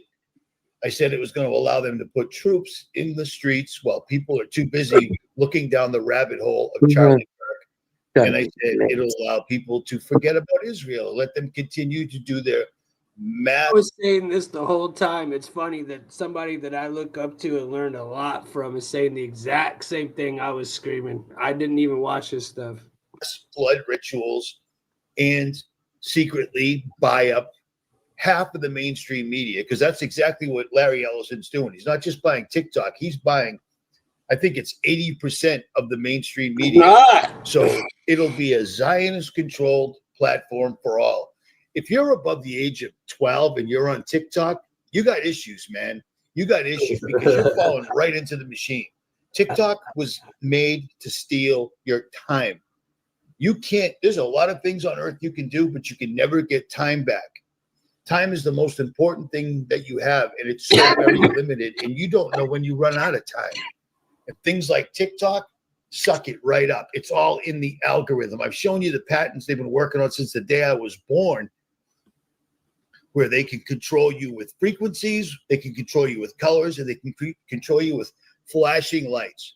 Remember we were kids and there was cartoons and there was no warnings ahead of time saying, warning, this cartoon may cause seizures with flashing lights and such. That was a new thing. That was a new technology that they started openly using. So bad times are coming, and it's all occurring right now. And I showed you this recently, and I'll show it to you again. The military has decided to stop worrying about China, and that's a really bad picture, isn't it? Stop worrying about China and worrying about Iran and worrying about Israel and the Middle East and all these other places. And they're focusing all their attention on the homeland. The Pentagon is going to prioritize the homeland, meaning they're going to prioritize North and South America. This is interesting. This is why I'm showing it, you guys. I watched most of this yesterday. It was like, this is worth sharing with my people for sure. If Trump can solidify one of 10 kingdoms, and America, North, South, Canada, that's all. We talked about this when he first became president, because he already started putting feelers out. I mean, they're actually doing it. Love you, girl. So we're the country that starts war with absolutely everybody all the time for any reason, no matter what, is now just going to stop doing that, and they're going to start prioritizing on the homeland, the Western Hemisphere. Now, why in the world will we build up a military like ours to suddenly turn all of our weapons inward?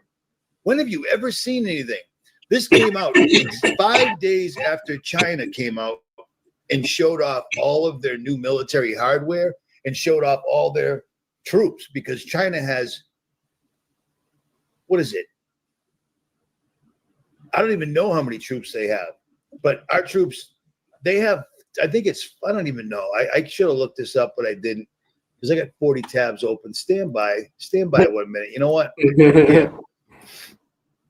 Hey, listen to. What does that sound like? Oh, stand by. I got 40 tabs open. Hold on. Let me find this shit. It's hilarious, dude. This real quick while I Google this, because now I I'm annoyed. get it, Richard.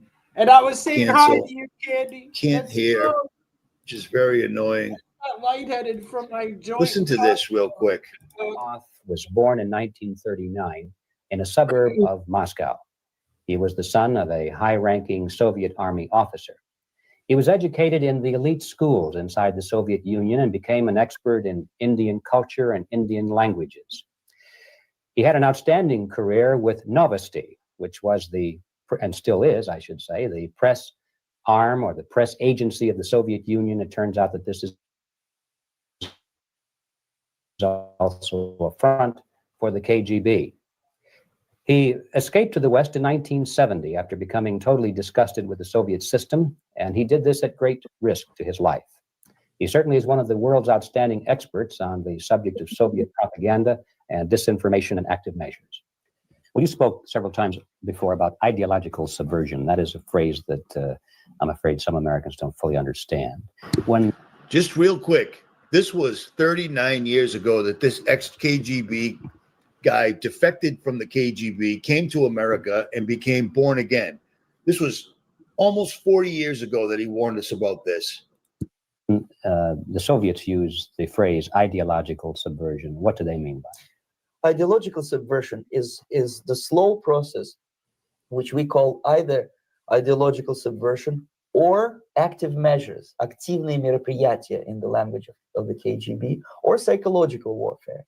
What it basically means is to change the perception of reality of every American to such an extent that despite of the abundance of information, no one is able to come to sensible conclusions in the interests of defending themselves, their families, their community, and their country. It's a great brainwashing process which goes very slow, and it's divided in 4 basic stages. The first one being demoralization. It takes from 15 to 20 years to demoralize. Hey, real quick, I don't know who you are. I'll just call you Jerkoff NJ17. Googling something is not using AI. And you even saying that just shows how ignorant you are. But at least you got my attention. Okay, you happy? There you go. Googling is not using AI. Jerkoff. Thank you. Yeah. The nation. Why that many years?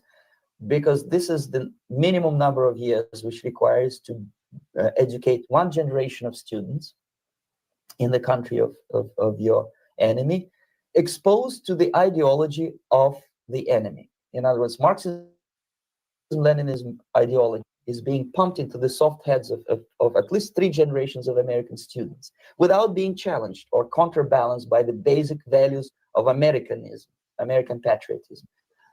The demoralization process in the United States is basically completed already. For the last 25 years, actually it's overfulfilled because demoralization now reaches such areas where previously not even Comrade Andropov and all his experts would even dream of such a tremendous success. Most of it is done by Americans to Americans, thanks to lack of moral standards. As I mentioned before, exposure to true information does not matter anymore. A person who was demoralized is unable to assess true information. The facts tell nothing to him.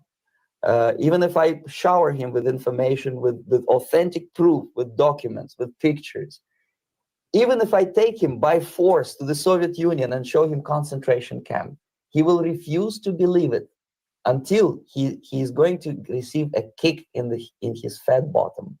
When a military boot crashes his balls, then he will understand, but not before that. That's the tragic of the situation of demoralization. The next stage is destabilization. This time, subverter does not care about your ideas and the patterns of your consumption. Whether you eat junk food and get fat and flabby, doesn't matter anymore. This time, and it takes only from 2 to 5 years to destabilize a nation. It's what matters is essentials: economy, foreign relations, defense systems.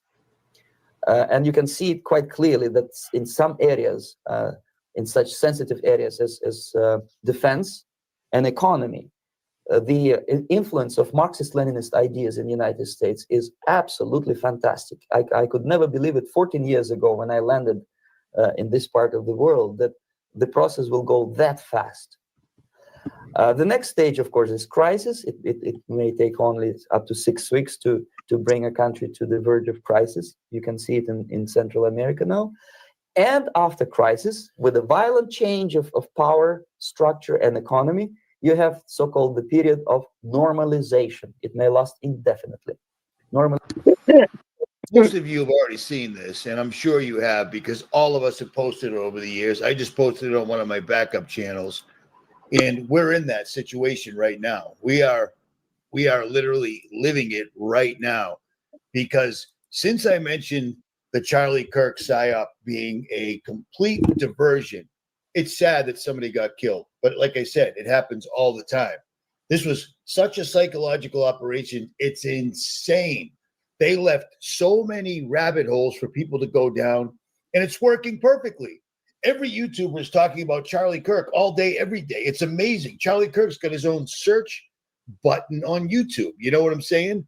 This was all a diversion. I said they were going to. I stayed away from it. I've got 2 Charlie Kirk videos, and I haven't done no videos because of exactly what he's talking about. Literally. Ask anybody that knows me. Put more troops on the street. That's exactly what's happening. And apparently, as of right this very minute, it's happening where I live, because this happened. I don't want to say anything, man. 18-year-old Julian Bowers walks out of court this afternoon. This shit's, you guys see that? Bowers and 19-year-old William Camp. This is crazy right here, guys. This is crazy. Well, both of Rhode Island charged with destruction of property, disorderly conduct, and assault and battery on a police officer. This guy's slamming a giant pole against them. Police hit the corner of Tremont and Mass Ave as the final stop after other car meetups late Saturday in Middleborough, Randolph, West Roxbury. But the real danger unfolded in the South End. This isn't about some kids coming into Boston and spinning their tires. This was a staged event where they closed off certain sectors of neighborhoods and streets. They, in our opinion, lured police officers into this gauntlet and then attacked them. Prosecutors say over 100 people took part in the car meet. Police did get control of the area after the cruiser was set on fire. Bauer's attorney says police got the wrong suspect. There was 100 people out there, and 2 people were picked. So Police get the wrong man? I don't know what they did, but at this point in time, we need more information. The good news is there were no injuries reported this weekend. Now, this afternoon in court. So you see what's happening? They want to put more troops in every single state, and they're going to talk about they're doing it to save us from crime. Well, that's a complete and utter lie. This is going to happen absolutely every place. They've already got troops on the ground in Memphis, Tennessee. They've got troops on the ground in Portland or heading to Portland, one of the two. And they've got troops heading to Chicago, Illinois. Actually, they're already in Chicago, Illinois, because they've already been shootings. ICE agents have already shot armed people that are effing around and finding out. Stupid people or crisis actors, who even knows at this point, playing right into the role. They need to put troops on the street because that digital ID that they just dropped on everybody in the UK, even though the UK citizens signed a petition to pass a bill to block this of over 3 million. I think it's like 4 million people in the UK said, we ain't having it. And the government said, oh, well. Well, guess what? They got to do that here, and they got to do the old get rid of the dollar thing overnight trick. And in order to do that, they need troops on the ground, which is why all of a sudden our war-loving country, that's all we do is war. We've been at war since the day I was born, and even before that. I was born while my father was in Vietnam. I was born at Fort Belvoir military base in Virginia. I never even met my father, or he never met me till I was almost 2 years old. And I just found that out about a year ago because, you know, why would I want to know my own family history? That's none of my business. You know what I mean? But this stuff affects you completely. And they're doing this. They're doing this. This is happening, and it ain't going to stop till they're done. It isn't going to stop. It's going to keep happening because they've got the resources and the means to do it because they stole everybody's money. They stole everything that was worthy in the United States. They stole all the minerals. They stole all the resources. And they stole all the land. They were supposed to own D.C. and not even all of D.C., the District of Columbia. They were supposed to own a small section of it. And people got fat and lazy and bored and playing video games and using recreational drugs and doing whatever else and watching sports and fighting over Republican and Democrat, this, that, wiffle ball bat. Nobody cared. And here we are. And there is no unringing this bell. There's just preparing for this. Speak, Richie. Speak. Because this is happening. It's not coming anymore. Everything I've ever talked about for almost 16 years now isn't coming anymore. It's here. It's happening, and it's all around us. This is insanity, man. If you tried to make a video keeping up with everything that's going on right now on Earth, you'd never leave the house, and you'd have to have a whole crew. This is how many soldiers in China. They have 2.035 million active soldiers. We have 1.3 in the United States. That's a lot, but they've got a heck of a lot more people, and they have the ability to, because our government was cool enough to send all of our important manufacturing plants and our ability to manufacture to every other country. Well, China is every other country. China can literally, I looked this all up. China can literally build 9 aircraft carriers in, I think it was a month. 9 aircraft carriers in a month, and it would take the United States a year to build 3. That ain't good. And aircraft carriers are the shit until people start using swarms of drones to take them out. You see what I'm saying? This is incredibly, incredibly crazy. Didn't we just watch something like that, Icarus? If you're in the chat, David, we just watched a video of some drones taking out the tankers that he's talking about right now. Who cares? You see, I don't understand this. Anyone think, Charlie? Who cares, dude? Who cares? It's irrelevant. It's to get people to do what you're doing, divert people and look the other direction. Everything I said 3 things the day Kirk got shot. 3 things were going to happen, and they've all happened. You know why? Because their plan isn't hidden. You don't need to use a secret decoder ring anymore. They straight up tell you. Damn The right. revelation of the method and the Damn right. externalization of the hierarchy are things we had to deal with when we first started making truth videos, because we started making them when they didn't exist yet. We had to look for clues. Now they tell you it's not a secret. I'm getting a little heated, but it is what it is. Speak, it's true. China's quality control is crap. Oh, yeah? Really? Really? You think so? Then you better hope that our missiles work, because half of it's got China inside. It's amazing how people talk and don't know what they're saying, man. Again, this is a He gets problem. so pissed, chat. And this happened after Charlie Kirk got shot, and nobody seems to find it to be a problem. The Pentagon prioritizes homeland over China. So all of a sudden, North America, we're more of a threat to our government, according to them, than China. When did that happen? I didn't get that memo. When did you guys see that? I mean, all of a sudden, North America, we have to turn our entire military focus on the homeland. The new strategy is to focus on the homeland and Western Hemisphere.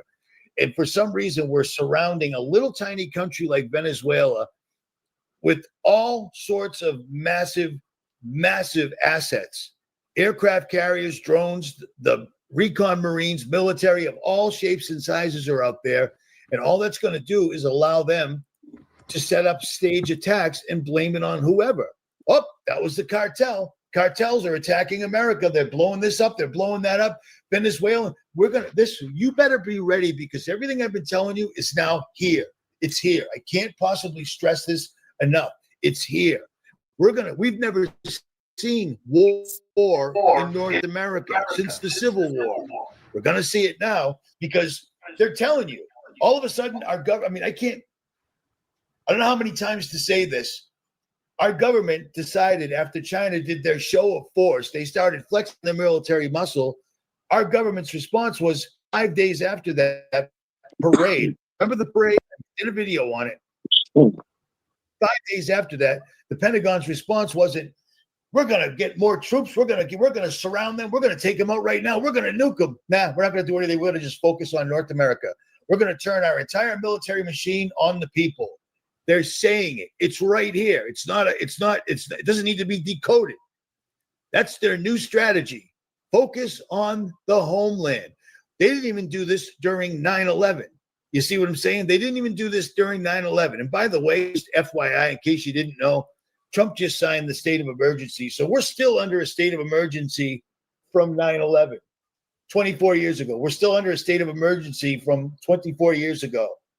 An awful lot of things seem to have come and gone since then, but we're still under a state of emergency. Why? Because it opens up a whole bunch of executive orders they can drop on us any time they want. Period. And they're going to keep doing attacks in the craziest, wackiest places. A bunch of street racers decided to set up the cops in a gauntlet in Boston and attack them. That seems normal. But let's go back to the Boston Marathon bombing. Remember that old chestnut? Where we actually caught them squirting blood on the crisis actors and the people that got their legs blown off, but we also got pictures of the people with no legs 2 years prior that were ex-military crisis actors and such. What was the first place that ever got locked down?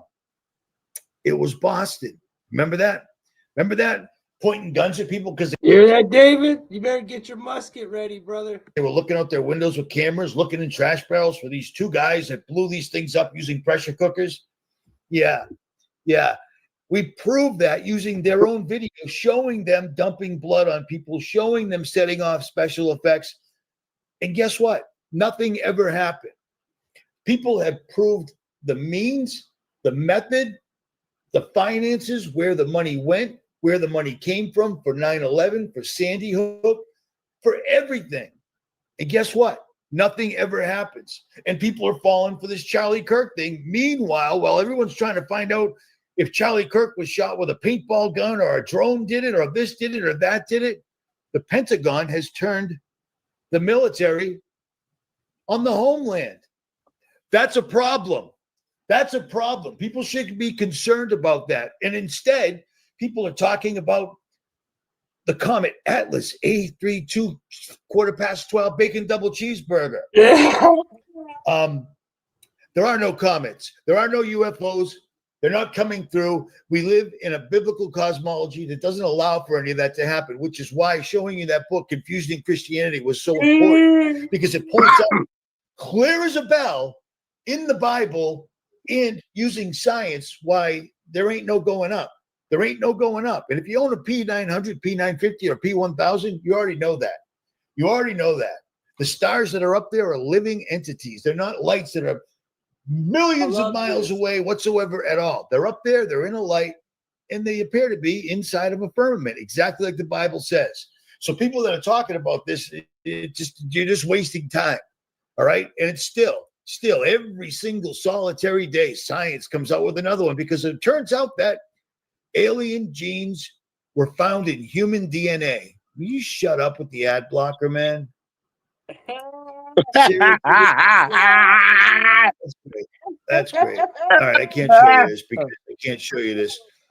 But according to magazines and science magazines, can you tell and such, they just I've never heard him yell at the ad blocker. No, dude. I thought that was you. Honestly, I thought that was you. It's so fucking funny listening to this because it's somebody I've watched my whole thing, and it's like, he's so into it. And then that this is good shit, bro. This is good. He's awesome too, man. I've watched a lot. The reason why I'm showing this and not, I can't repeat this like he can, man. This is coming straight from the fucking goat's mouth. Like, I don't want to I can't do better than this, dude. You know? Discovered human, alien DNA in humans, which is just insane, because how come they didn't discover alien DNA in humans when they first discovered the human genome and everything else? And how did they suddenly separate alien DNA when they don't have any alien DNA to test it on? Does that make sense? Do you see what I'm saying? But this is the entire thing they're pushing. And this is why I get pissed off at channels that are supposed to be doing the same thing I'm doing. You tell the truth to the best of your ability. You don't go for views. You don't go for monetization, because it completely ties your hands behind your back. Just spin it and run with it. There's a higher purpose for all this, man. It ain't for popularity. You see what I'm saying? If I wanted to be popular, I would have been at the stupid convention in Kentucky, but I didn't go. Because they told me it was to do one thing, and it turns out they were doing exactly the thing they told me they were trying to stop. They were trying to stop gatekeepers, and then they bring Flat Earth Dave on, and then L.A. Marzulli, the ultimate gatekeeper. Come on, man. Some people's hypocrisy knows no bounds. I couldn't have anything to do with it, and I apologize, but it is what it is. At any rate, moving on. Unbelievable. Let's jump on this real quick. Listen to this. I want to see if you notice something that he says real quick, because this dawned on me after I did the video on Hegseth. I'm also directing that warfighters in combat jobs execute their service fitness test at a gender-neutral, age-normed male standard scored above 70%.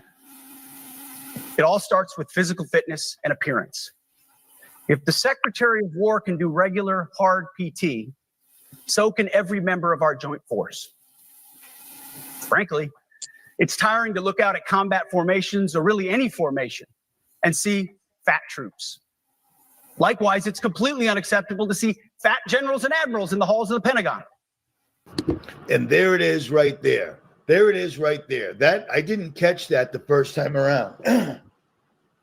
Why didn't they do that at private meetings? Why didn't they do that? There was a million different ways for him to address all 800 of those guys, as opposed to suddenly bringing all these guys out of all the different democracy sharing events we're having all over the world in all sorts of countries since the day I was born and before. He wanted them all in the room so that he could call them fat to their faces. So the guy sitting next to the guy that's being called fat, the fat general that he just talked about, they can all see each other and build up animosity, because he's literally splitting the troops down the middle. And I had heard this from active military troops prior to Hegseth addressing these guys. And I didn't really understand what they were talking about, but they said there's a big split going on right now in the military, and it's not a good thing. And I'm not talking dudes that were pre-military. They're not retired. They're not veterans. They're in the military now. Do you see what I'm saying? They knew something like this was coming, but I didn't realize how big of a deal it was, and I didn't understand it was going to be Hegseth himself. And yet it is. And leading commands around the country and the world. It's a bad look. It is bad, and it's not who we are. So whether you're an airborne ranger or a chairborne ranger, a brand new private or a 4-star general, you need to meet the height and weight standards and pass your PT test. And as a And being a general, all of a sudden, he's telling you, you got to pass a test. How are you going to pass a test if you're 100 pounds overweight? You're not going to. So we're going to lose half of these guys, which probably wouldn't be the biggest waste anyways, because they're going to just replace them with AI, which isn't just Google. Googling is an AI for those people out there that are real deep thinkers. But another thing that Hegseth said in this that I didn't think about till He after was the fact talking was to that person at the numerous beginning of the times, fucking more than show. 3 times, he mentioned that drill sergeants, when you join the military and you first go into boot camp, you're greeted by 3 angry drill sergeants and they freak out and they yell at you and this, that. And if you can't get yourself squared away, it's called, they help square you away. They'll slap you upside the head. They'll put a boot to the back of your neck while you're doing push-ups. They'll help you. They'll motivate you because you know what? You're training. You just joined a company that is made to do war. So you need to be tough. But at some point along the road, after I left in 1990, they decided to have these things called stress cards. So if you started yelling at a new recruit too much, he could hold up a card and say, "Drill Sergeant, you're stressing me out." And they go, "Oh, we're sorry about that." That's our military. Not all of it, but some of it, a good majority of it. You know what I'm saying? He stressed numerous times that these guys can put their hands on you. It's a great thing because he's literally saying we want to go back to 1990 training. Well, that's when I was in, so it works out well. But it's not a good recruiting tool telling young kids that when you go in there, drill sergeants can now give you a 3-piece and a soda. You know what I'm saying? 3-piece, 1, 2, 3, soda. It's street terminology. Look it up or don't, whatever. But it didn't dawn on me that none of this was, it sounds good on the surface, but then the deeper meaning was this is to split the military. This is to split the military. And for time immemorial, how many times have we had an event like Charlie Kirk? How many times have we had an event and somehow you can tie it right back to a movie that is crazy the same? You know what I'm saying? Crazy the same. Well, Leave the World Behind and Civil War weren't just made to entertain people. They were telling us something big time. And speaking of that, I'm talking to somebody that I highly regard today on the phone. And he said, "Dude, you know the fish pond in my yard?" I said, "Yeah." He said, "I found a deer in there." I just watched that movie, Civil War. And I mean, I do get what he's saying. I do. And it was really based on a no left or right. It wasn't a bad movie, but I still don't see. Come closer to the mic. I still don't see it like everybody else does. Like I just watched Civil War and I still don't see it like everybody else does. I have to watch it again or something. The other day, and I'm like, that's crazy. I've seen that. Even at my advanced age, I could fall in that pond and still find my way out, and a deer couldn't. He said the same deer had that zombie disease because it was in the woods and it charged me and then stopped about 20 foot away and stared at me. And I'm saying, dude, that's exactly what the deer in Leave the World Behind did. And he said, it's that zombie disease. So that's a real thing. We're literally watching this all unfold right in front of our faces right now. And I'm not trying to scare people. I'm just doing what I've always been doing. Everything I've been talking about is now literally occurring, and people are looking every which way except what's right in front of us. The Pentagon has turned the military on the Northern Hemisphere. I've never heard that in my entire life. I've never heard that once. We've never had a war on our soil. Do you understand what that's going to look like? We're going to attack the cartels in Mexico and then the drug dealers in Venezuela. We're going to Venezuela because it's got lithium. They're just taking over the entire place. Anybody that's not going to play ball, they're going to take it. They're going to take it. These guys have raped the entire North America, and now they're going to rape South America. And then they're also going to use that raping as a reason for them to attack us and say, it was those Venezuelans. Unbelievable. We attacked them with our military, and then they somehow started mailing bombs, shipping bombs, droning bombs. It's coming, and you need to prepare. And if you live on the border of Mexico, I don't mean to be a dick, but I'm showing you and leaving the links. You see what I'm saying?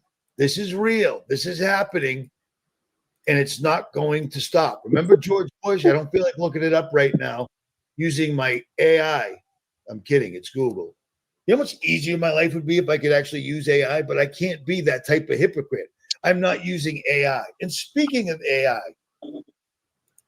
all the new truthers, you know, the guys that just popped up a couple of years ago and they're using truth to make money and get views by self-censoring. When you self-censor, you are acquiescing to the New World Order. When you don't say suicide and you say unalive instead, if you don't say New World Order and you say whatever instead, you're acquiescing, you're bowing down, you're taking the experimental shot. That's all it is. I'll never do that. I've never done that, and I won't ever do that, period. I'm just that stupid. But I forget what I was just talking about. No, I don't. Look at this. There's just a rumor like going me, around where bro. all these young kids on TikTok and so forth are under the impression that artificial intelligence is this ancient technology that's been around a Damn well, he went in there. He did not say that. He was trying his best to do his best, and he finally just. Yeah, dude, I know. You know that's what that It's was. hilarious. He said, "Fuck it, I won't give in." I That's love this why guy, I'm never man. taking on TikTok, brother. I Because love I'm this the guy. same fucking way, bro. long time. Artificial intelligence is nothing more, nothing less than them finally breaking through and literally talking face to face with fallen entities, disembodied spirits. Disembodied spirits are, I feel like a school teacher when they pause. I now understand why they do it. Disembodied spirits are the children. Fallen angels came to this earth. They came into women's that they chose, and they had offsprings that were mighty men, men of renown. They were giants. But when these things died, they weren't of God. Okay? When these giants died, they weren't of God. Fallen angels copulated with females on earth, made these giants. God didn't make them. So when they died, they can't go to heaven or hell. They don't go anywhere. They're stuck here. They've been around since time immemorial. When they finally figured out how to use quantum computers to break into other dimensions using CERN, because that's what it was. Quantum computer was the brain. CERN was the brute. CERN broke on through to the other side. I've been talking about this since the day I started this channel. And the fruit of that was AI. The only difference between AI and the old days is in the old days, going back to the very first scientists ever, the old days, John Dee made things called scrying mirrors. All right. This is the oldest scientist around, and he was a mad occultist. Mad occultist. He came up with these things called scrying mirrors, which were black mirrors. Black mirrors. Does that sound familiar? Can you think of a black mirror that you might have kicking around? Might have one someplace convenient. Maybe you're holding one in your hand, or maybe you're watching me on a black mirror right now. These things have been around forever, but now these black mirrors have simply turned into AI, which now, instead of people just like John Dee, people that were conjuring up these spirits, doing all these different occult rituals in order to get these spirits to communicate with them. Now, everyone can communicate with them because all you have to do is engage with AI. And people are doing it like we've never seen before. People are telling AI, a voice that sounds kind of human, all their deepest, darkest secrets, their dreams, their problems, their medical issues, their psychological issues. They're telling them everything. You're talking to a disembodied spirit.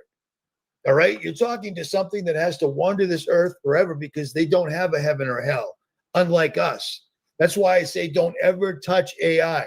I have 7 YouTube channels. I could be making serious bank if I would just keep my mouth shut and keep making, I could make AI videos all day, every day, but I can't because I want my soul, which is the reason I got born again, not once, but twice.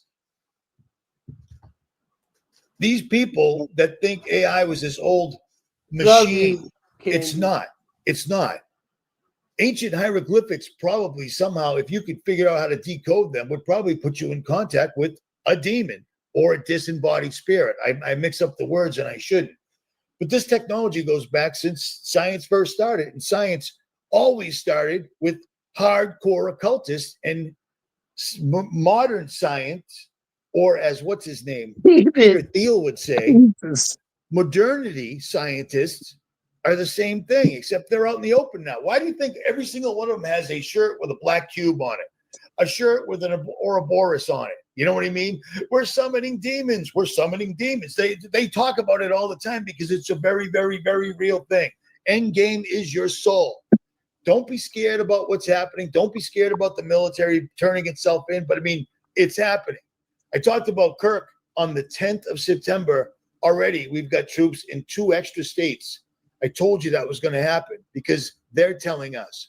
I don't watch TikTok. I don't watch Instagram. I don't watch any of these things. I watch stuff like this. And then I watch things like Pete Hegseth's video. And I'm thinking, he sounds like I would sound. I mean, he keeps calling them fat to their faces. Imagine you're sitting in a room with all you're the top military leaders of the world, the free world. You're all in a room together, and your new boss at the Department of War, because it's no longer the Department of Defense, it's the Department of War. At least they're being honest about one thing. Is calling you fat in front of your own coworkers, and they're looking at you like, this dude ain't ever going to pass a PT test or a physical training test because he's already 250 pounds. You got to get down to minimal 1950s body weight because that's what the military uses. It's ridiculous standards that most are never going to have. And these people are going to catch feelings, and they already have been, and they're going to split away. Generals, commanders, all the high up guys, they're in charge of massive battalions, which is a bunch of platoons all put together that make brigades and then battalions. I might be saying that backwards. It's been a long time. But these guys have access to war fighting machinery. They could take over their own base. They could lock down their own base and say, we ain't coming out. We don't agree with this. We want to, we're with the liberals. You know what I'm like? This could happen. We've got enough of them in there wearing dresses right now. This guy just said, hey, no more dresses. That's going to make people feel a certain type of way. No more dresses. And then the Pentagon. Yeah. I can't stress this enough. I don't think I did stress this enough. We don't care about the rest of the world. All of a sudden, we've got the Gaza Strip. People are being ritually murdered by the minute every day using Palantir. Well, how come Palantir can hunt people down in the Gaza Strip, but they can't stop all these kids from doing stuff in Boston? They can't stop all these Antifa people doing stuff in Portland, Oregon. They can't stop people in Illinois from killing each other. I mean, they can hunt down Osama bin Laden. Remember that? Total bullshit. They can do all these things, but they can't do it here. Why is that? Because they need the crime. Don't you worry, though. When they decide to completely pull the veil back, which is going to be, it's going to be soon. It's going to be really soon. I mean, I'm talking months, maybe even weeks, because this has happened faster than I could even imagine. It sounds like you, David. You're saying months and weeks, just like he is. And you're both from Boston. I'm kind of nervous. The 10th of September. Today's the 6th of October. I told you they were going to put troops on the street, get rid of Epstein, completely disassociate Trump with Epstein, and make people forget about Israel. Israel is literally buying TikTok and almost 80% of the national news that Americans see through Larry from Oracle. Turns out I was right. And I hate to say it because I would rather be out in the woods looking for anthills to step in and poison ivy to get on my own private parts. but looks like we ain't gonna have time for that. Fortunately. But things are getting crazy, and Charlie Kirk's shooting is so full of holes. You could spend the rest of your life trying to prove to who, I don't know to who, because nobody's ever going to listen, to prove that it was he got killed. He got killed. Looks like he got shot from behind. That's what killed his spine, causing him to freeze up, seize up, tip over. Everything else, I couldn't tell you, and I don't care. Didn't care then, don't care now. Sorry, it is what it is. But they're closing the gates around us, and people are not paying attention. This is a bad, bad, bad thing, ladies, gentlemen, boys, and girls. But I had to do a live stream to put this out here. Maybe I'll do another one tomorrow. The creek don't rise, and I don't wake up with a Charlie Kirk in my head too. You know what I mean? Because as you can see, or I'm sure you already know, because you guys are pretty dang sharp. Where is it? Hey, Richie. Thanks for the fucking great video, Richie. Thanks for giving us some. He gives us a laugh. He gives us some truth. I'm about to spark one and chop it up with the chat for the last little bit of time. Right, Ryan, what you got going on? You got something rolled up, or what are you doing over here, buddy? Well, I can have something here in a second.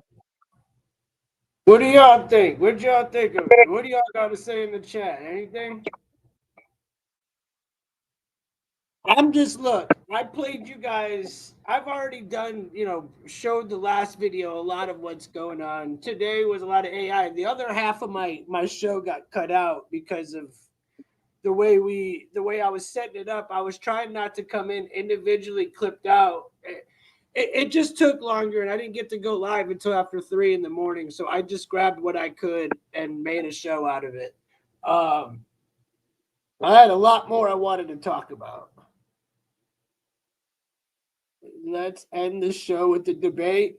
You two wouldn't get on and debate right now. What are you going to debate? Y'all get on and debate. Come on, bro. That'd be hilarious. It'd be straight comedy. To that, dude. Okay. If he comes on and they debate. Honest to God, dude. Honest, I swear to God. I got one fucking.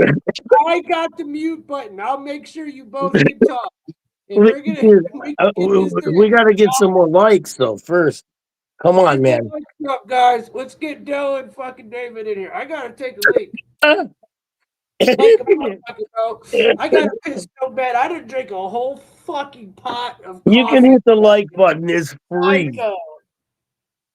There's been a lot of people in here. We only got 40 likes. You're not gonna come in? Come on, fuckers. Come on. Get it? No, come on, dude. I want them both up here right now, dude.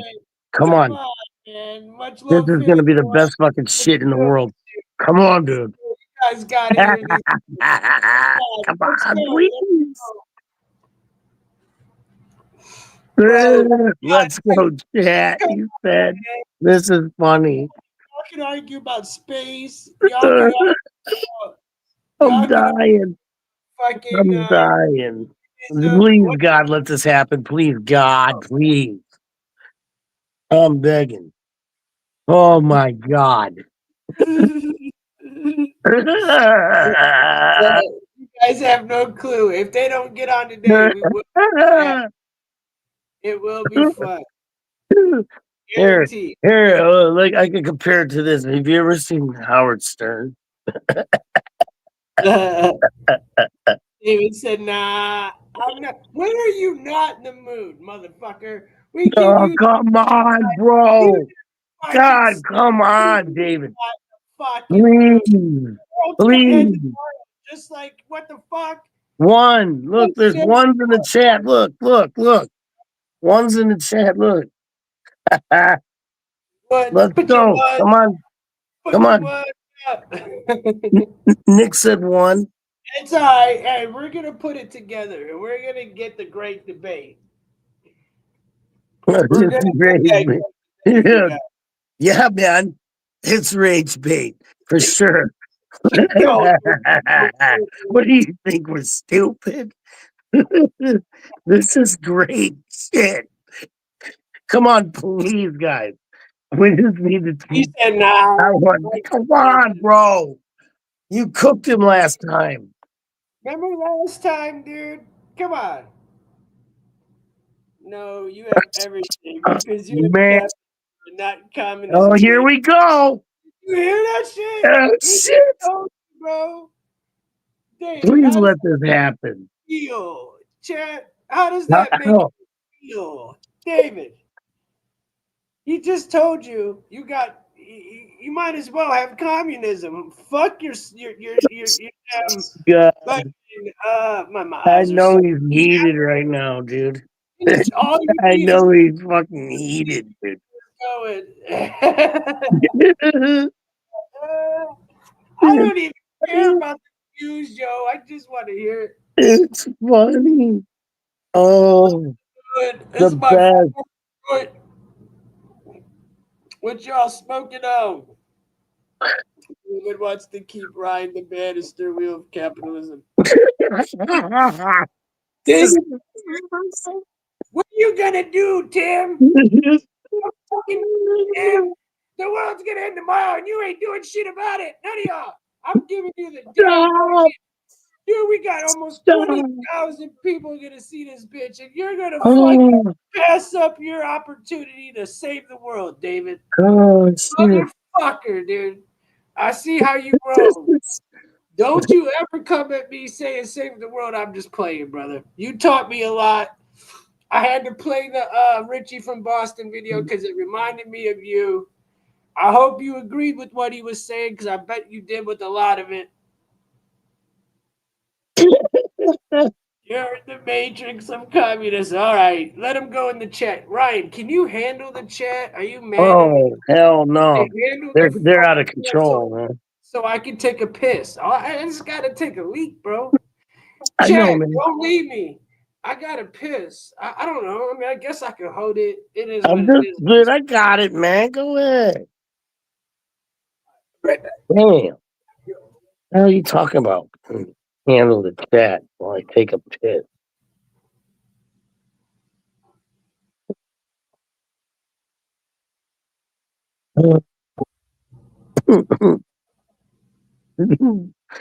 Oh, man. This chat's been cracking me up all fucking night.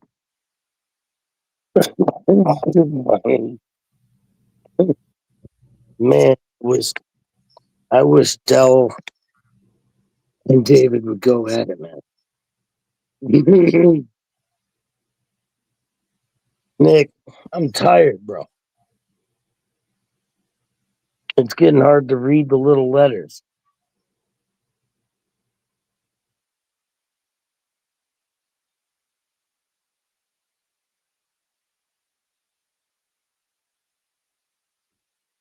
What the hell is he talking about with cows and shit, dude? Oh, I can't. Let's be honest. All right, let's get into some shit. We've only been live for 2 hours. David's talking. Listen, look at what David's What's up, Big typing. Cook? How you doing, brother? Much love, man. Much love.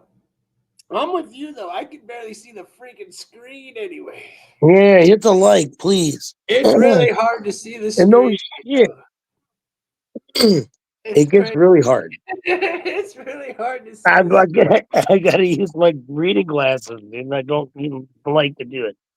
It sucks, but whatever. But man, this has been fun, man. I really wished Dell and Is there anything in the news that's going on that we're missing? Like, is there anything like? throw out some topics. Throw something out. Let me see what there is in here. See if there's anything else real fast. I'll play one more if I can find something.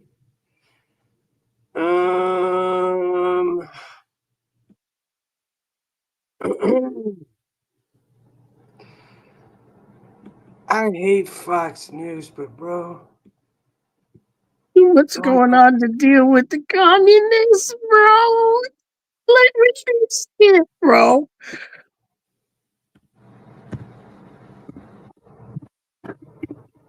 I don't think I could do it, bro. Or you can't read David's stuff. I'm not going. Yo, I'm over here looking for something to talk about. I don't know if I can play the highlights from the Fox News today. I don't know if I can. Oh, yeah, I don't know. I don't know if I feel like it. Is what I'm saying. Like, ask the chat. Chat, do you want to see it? Tell me what they say. I don't know what the fuck I want to do.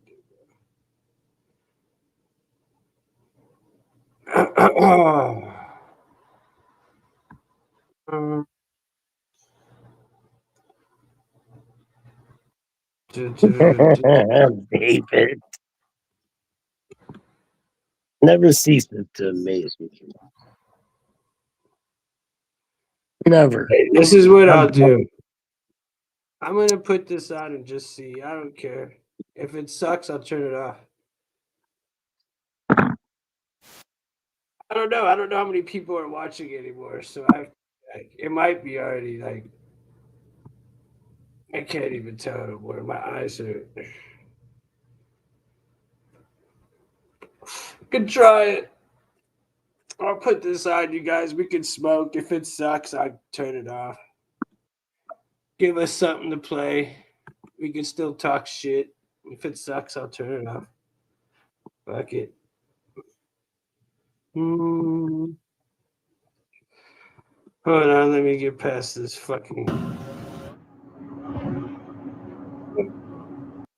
Good evening, everyone. I'm Lori. All right. Hold on, guys. Sorry. Let's see what they have. I Ingram, want to this see is the Ingram angle from Washington tonight. As always, thanks for spending some time with us. Schiff sweats, Dems dissolve, Bondi dominates. That's the focus of tonight's angle. Today was supposed to be their big moment. With AG Pam Bondi on the Hill, the Democrats on the Senate Oversight Committee thought they'd flip the script on Team Trump. They thought they'd nail Bondi and Trump on weaponization, using government to punish people's political opponents. Even as new shocking evidence shows that's precisely what Democrats did. As Chicago and Portland boil over, and as the federal government remains shut down, the Democrats' focus was on protecting disgraced former FBI director Jim Comey and criminal aliens. It didn't go well for him.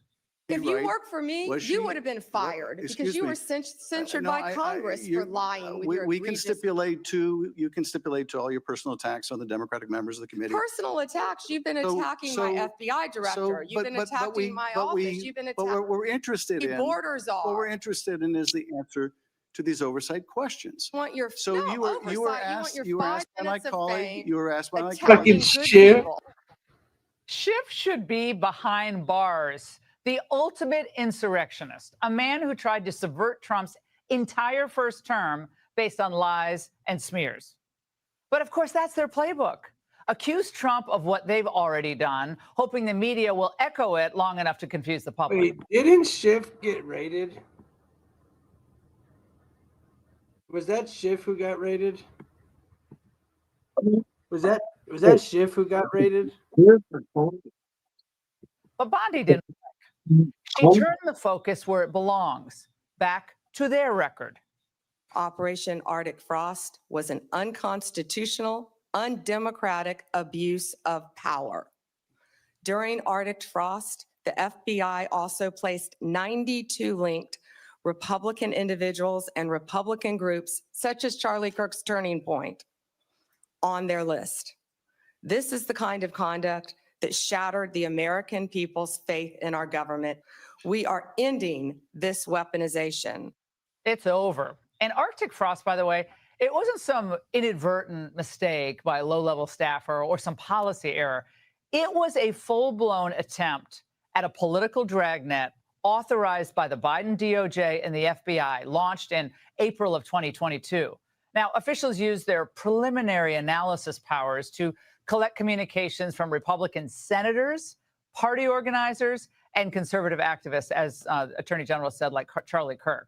Now, this all came to light because of the work of Senators Charles Grassley and Ron Johnson. And this fishing expedition run by agents working for the Special Counsel's Office, Jack Smith, was coordinated with 13 field offices and resulted in the issuance of, we're told, 50 subpoenas. So 8 Republican senators were targeted without legal justification. Lindsey Graham, Buster. Marsha Blackburn, How Ron you doing, Johnson, bro? Josh Hawley, Cynthia Loomis, Bill Haggerty, Dan Sullivan, and Tommy Tuberville. They were all spied on. This wasn't national security. It was an attempt at partisan surveillance. FBI Director Kash Patel tweeted, "They tracked GOP senators. They weaponized law enforcement. That era is over." We sure hope so. And he also confirmed that CR-15 surveillance unit had been dismantled and agents involved have been fired. But understandably, senators want answers.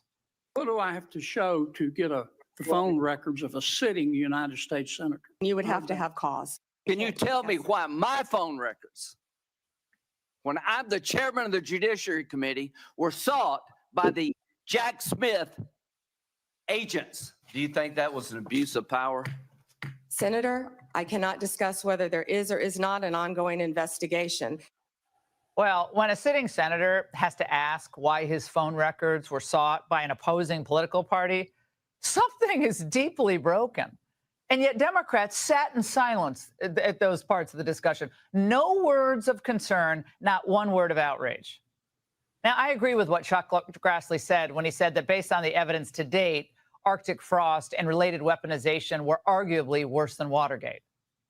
Because the abuse by the Biden sleazoids was broad, sweeping in the RNC, the Republican Attorneys General Association, and 92 conservative individuals. If Watergate was about breaking into a political campaign headquarters, Arctic frost was about breaking into an entire political party. And that's why Democrats are panicking. The facts are coming to light, and they have nowhere to scatter.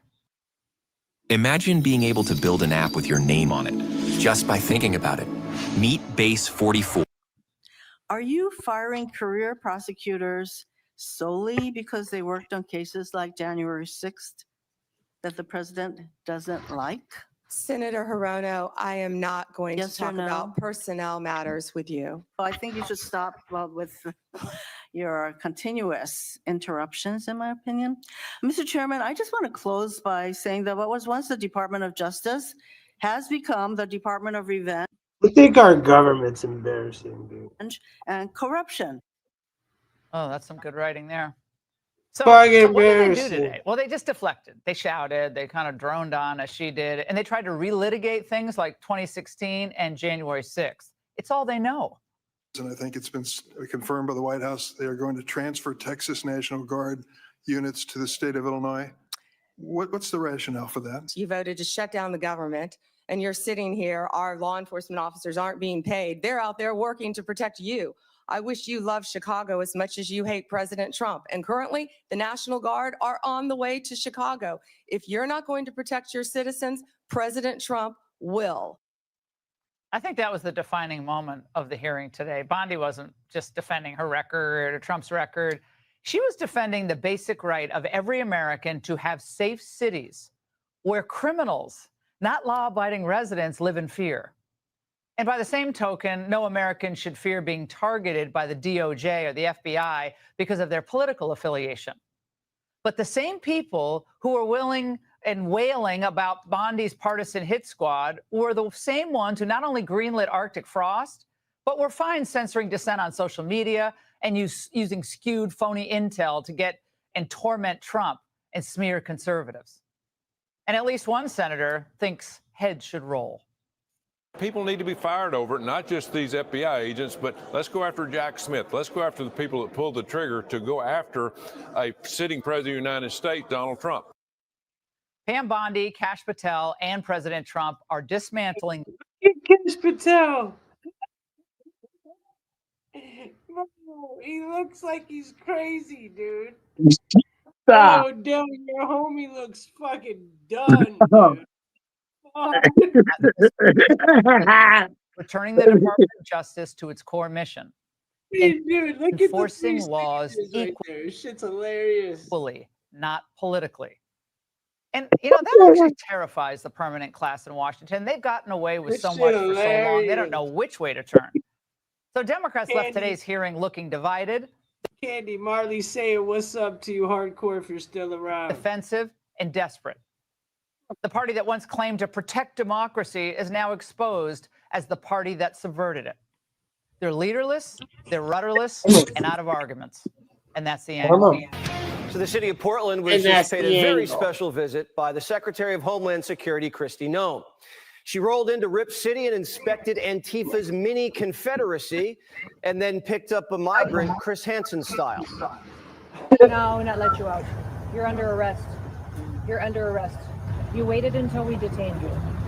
So now you will be removed from this country. The heat Damn must be it, getting to them Edward. because we're noticing dissension in the Antifa ranks. Before you give this guy more clickbait and make him more money. Before you give him more money for clickbait by raising your voice. Go and fight the government. Yo, come on. Idiot. When ICE vans are able to bust through the barricades Antifa's thrown up around their building, they're nailing the worst first. A fentanyl trafficker, a murder suspect, sex predators, pedophiles, all iced in Oregon. Immigration police have been getting pelted with rocks, laser beamed, and loogied. But Democrats say it's all smoke and mirrors. Protesters are peaceful, but they have videographers behind them, and then they start throwing down pepper balls and tear gas to film it, to try to create the impression of chaos. Ah, yes, the Vietnam War would have gone so much better if it wasn't for those stupid people filming it. Our hippie-loving grandparents still think we're fighting Charlie in the jungles of Southeast Asia.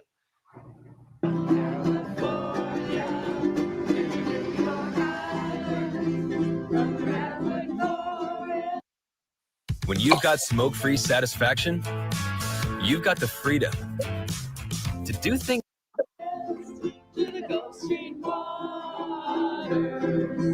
Look at Portland. I'm sorry, dude, but I'm not too scared of these people. The Chicago ones, yeah. These people, bro, they're having Starbucks standing on the corner with their purple hair. Like, not a threat. While Grantifa serenades us with song, New York Times columnists are like, in come Portland playing peekaboo. Be careful. Portland is on fire. Our president says so. The rival gangs fighting. The clouds of tear gas all around us. Be careful. But actually, this isn't a war zone, whatever Trump says. This is perfectly peaceful. Legacy Media doesn't have any reporters filming the riots, and that's how the chief of police likes it. What bothers him are the journalists who are fair and balanced. What we're seeing with the increased national attention is bringing in nationally recognized influencers. They're going where they can get the views and create the perception. That's Chief Bob Day.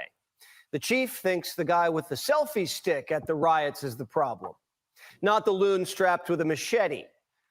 Bob isn't just a police chief. He's a DEI consultant.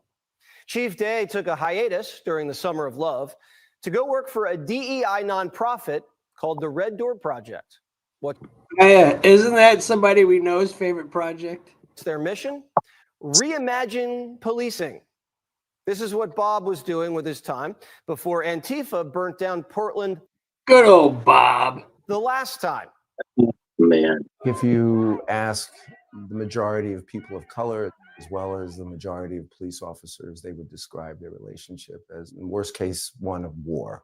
I don't believe Yeah, that I do within the agree. policing community, we have handled the conversation of bias and racism, prejudice very well.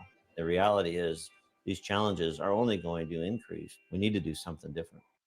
Chief Bob, who I bet still wears a white dudes for Harris hat on the weekends, hasn't been able to stop Antifa assaulting immigration officers for the last 100 days.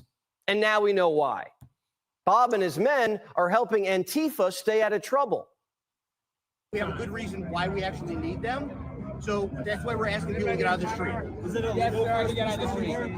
They could arrest you, but we're asking you guys voluntarily, let's just get on the sidewalks. Because if a car comes through and hits somebody, it's a better way for the government to say we can be defensive. Antifa is spitting on officers, and Bob is coaching them on how not to get arrested. Portland won't help Go, ICE Bob. pick up bad hombres, Good but they'll guy, help Bob. Antifa. Christy Nones sat down and Bob and had a word this afternoon. And by the looks of it, Bob didn't seem very happy with the way the meeting went. Over in Chicago, same thing. Mayor Johnson created no ICE zones after agents got Benghazi'd. When an Antifa, Bonnie and Clyde rammed agents with their cars, there was a call for backup, but a stand-down order went out on the radio. They got booked, but a Democrat-backed judge just released them for having good ties to the community. The woman, who's a teacher, is accused of following ICE agents in the car for 30 minutes, doxing them live on Facebook, had a gun in the car, and rammed them. Prosecutors say they're extremely dangerous. ICE agents already have bounties on their heads, and these judges are making it. This story was crazy. I wanted to talk about it, but I didn't know where to even take it. Too easy. A Latin King shot caller just put out a $10,000 hit out on a Border Patrol commander. Whose side are these people on? One of the rioters who got charged for felony aggravated battery outside the ICE. $10,000. That's it. Motherfucker said $200,000, not a lot here. This facility in Chicago was a University of Chicago professor. What did she teach? Sociology, of course.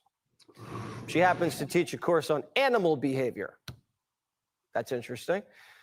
The media is literally telling crazies to harass police. If ICE can show up and bother some guys at their roofing job, then bystanders should be able to bother ICE at their state-sanctioned kidnapping job. It is only fair.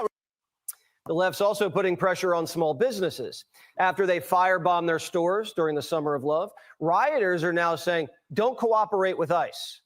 You have a nice store there. Hate to see you lose it.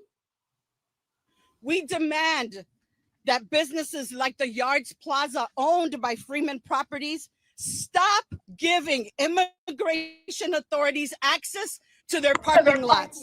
Stop enabling them to carry out even more terror in our neighborhoods.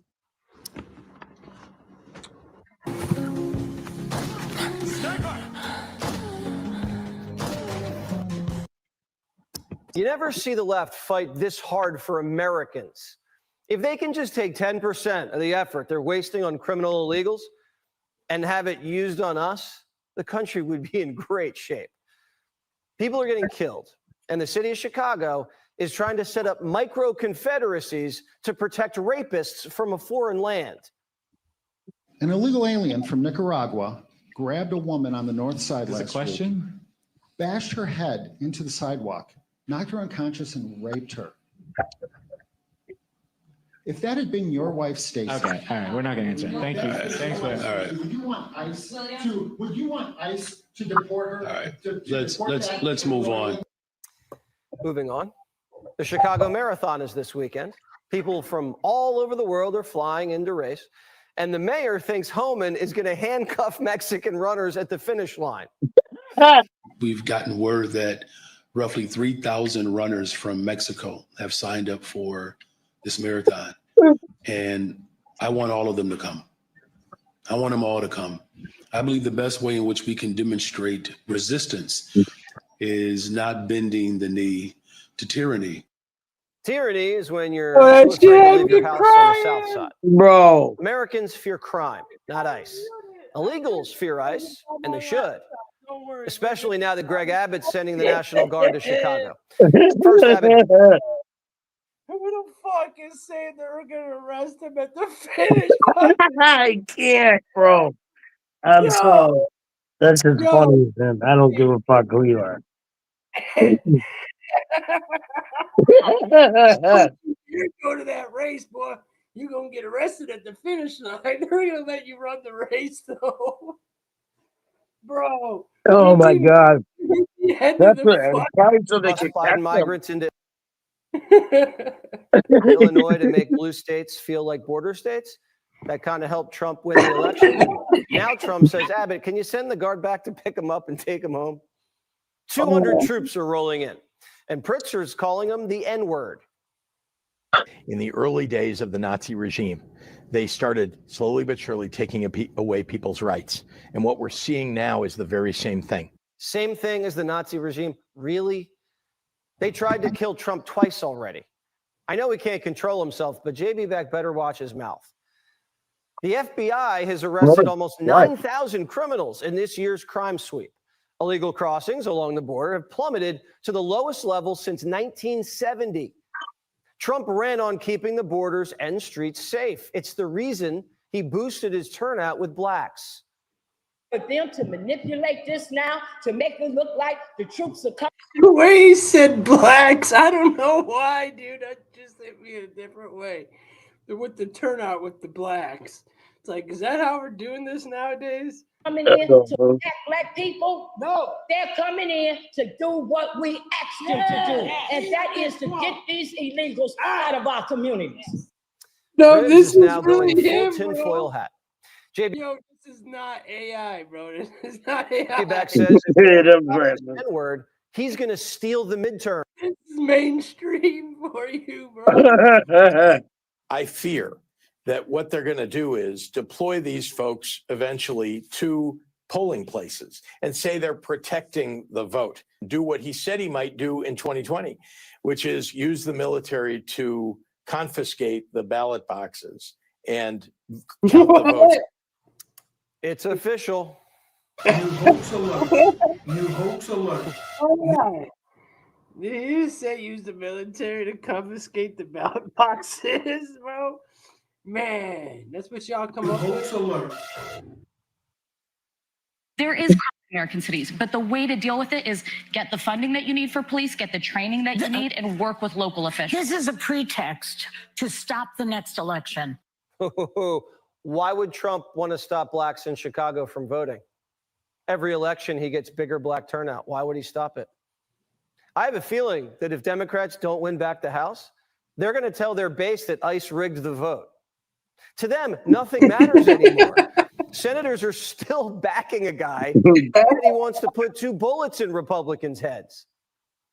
Jay has apologized. The statements that he made were indefensible, but I've known Jay Jones for 25 years. I think those statements were not in character, and he has apologized. I wish other people in public life would sincerely apologize. Sorry, I said I wanted to put something in the back of their head. The left will cancel you for posting a meme and then turn around and tell you to elect a guy who says he wants Republicans' children to die. Did he say he's sorry because he wanted to put 2 in the back of his head? I'm sorry, boss. I didn't mean to say it. You know what this means, right? Republicans should never have to throw any of their own overboard ever again. These are the new rules. You can say anything and survive. This is one thing that Democrats do understand. Politics is about power, and you can't implement your principles if you don't have power. Republicans should take heed. We're not saying be as crazy as they are, because senators are lunging at cabinet secretaries and then claiming it never happened. You know, you want order in here now, yet you stormed the director of Homeland Security, Kristi Noem. You sure didn't have order that day, did you, Senator? Attorney General, you are under oath. I did not storm the secretary. He's a lunge denier. Oh, Democrats lunged at cabinet secretaries, and months later, people are ramming ICE agents with their cars. What did you think was going to happen? Politicians set an example. But JB Beck, not a real man, doesn't want to protect women, says Noem is just a little baby girl. She needs to get out.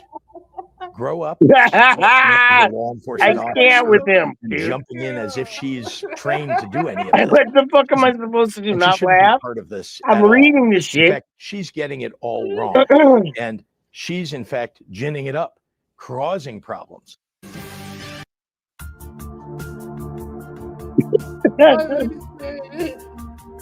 am I supposed to do? I can't wait for Gunfield, though. So reason I'm like, Bringing tonight a reckoning and political earthquake now underway in the Washington, D.C. swamp. The FBI Director, CAH Patel, will join us in just a moment to break it all down, because right now, as we speak, the truth is more obvious than ever. Democrats, deep state operatives in both the Obama and Biden administration, in their DOJs, their FBIs, people in our intelligence agencies. In other words, deep state operatives, as we have been telling you about all these years, absolutely tried, absolutely failed to, quote, remake our great republic, our constitutional republic into something truly Orwellian. The damage is incalculable, and now, thankfully, it is all being exposed, and now it will be corrected. Now, we have been more right on this show than we ever knew. A lot to report tonight. For years, they tried to co-opt every three-letter department in our federal government and turn these very powerful institutions against Republicans, conservatives, and especially all things Donald J. Trump. And finally, tonight we can report transparency, accountability have now arrived. Now, we have multiple developing stories tonight. John Solomon will join us with the latest bombshell. For example, one example confirming that Joe Biden's efforts to hide the family syndicate business dealings with Burisma, and another involving Bill Clinton's questionable dealings himself. And just last night, another shocking allegation of abuse. As it turns out, former DOJ hack Jack Smith, who attempted to lock up President Trump during his presidential campaign, was also using the federal government to spy on several U.S. This is all just shit. I can't believe this shit. Senators and Republicans, of course. And needless to say, Lindsey Graham of South Carolina, not too happy. Take a look. Can you tell me why my phone records, when I'm the chairman of the Judiciary Committee, were sought by the Jack Smith The Judiciary Committee, all right. agents? Why did they ask to know who I called and what I was doing? They knew who he called, where he called from, where the call was received, who he was talking to. Senator Graham will join us with reaction. He is rightly teed off. But let us be clear. This is 10 times worse than anything alleged against Richard Nixon during Watergate. Yet Democrats, the legacy media mob, they don't really seem to care. And frankly, many in the media mob were complicit in the cover-up of all of this and, of course, responsible. They were out there night after night, year after year, peddling lies and conspiracy theories like the Trump-Russia hoax. It was all debunked. It was all a lie. No correction, no apology, nothing. Now, that's because they support a government that targeted their political rivals, that didn't support their political agenda. Now, that's what they wanted, and they hate President Trump for exposing them. Take a look at what's happening right now. Donald Trump is ending this weaponization of our DOJ, instead directing the vast resources of your federal government to improve safety in American cities. He's arresting gang members, violent criminals, deporting illegal immigrants, especially criminal aliens. And the Democratic Party, they are seething with nothing but rage. They're not restoring law and order and safety and security. No, they're supporting defund, dismantle, no bail laws, reimagine the police, and let's send in the social workers. But today on Capitol Hill, the Attorney General Pam Bondi exposed one Democrat after another to their faces, starting with the congenital liar Adam Schiff himself. You're going to love this play we have for you. Take a look. FBI Director Definitely a said play. there was no case. And Caroline Levitt Definitely a play. He said that right. is one of the most trustworthy human beings I know. So And, was she? Senator Schiff, Was she if right? you worked for me, Was you she- would have been fired because Excuse you me. were censured No, by Congress for lying. You're the Attorney General. This will be your decision. Will you You don't have to support? tell me what is my decision Well, and what is then- not my then- decision. then- I and you- said and you you can don't talk have to to- Director you don't have Patel. to try to- You think you you don't got a have to- gotcha with Tom Homan, our Excuse me, border czar, excuse me, you who's don't- been out there Excuse me. fighting for our country Madam since Chair, Donald Trump took office. I'm trying to ask you a question. Regular order, please. Will you support that request? Will you apologize to Donald Trump So for I guess trying to impeach the him answer is you won't support that after request. you now know that So Joe let Biden me- tried let to me cover up do Hunter this. Biden's involvement with Excuse Ukraine? me. This is supposed to be an oversight hearing. Oversight? Excuse me, you can attack me after my Oh, time well, is you've over. attacked all of us, including you can President attack Trump me, for your you can attack entire me later, career. and I know you've got plenty of canned attacks. We've heard them all day today. Canned This attacks is- on this you? is- This is supposed No one to needs a be- canned excuse me, attack on you. Regular order, Madam Chair. I'm trying to speak. The members of this committee on a bipartisan basis demand answers to those questions and refuse to accept. Clearly, you're a personal- failed lawyer refuse to because you don't accept- understand when excuse me, someone can and cannot refuse answer to a accept question. I admit, I loved every second of it. Well said, Madam Attorney General. Also, by the way, she had tough words for Illinois Senator Dickey Durbin, who is furious. Why?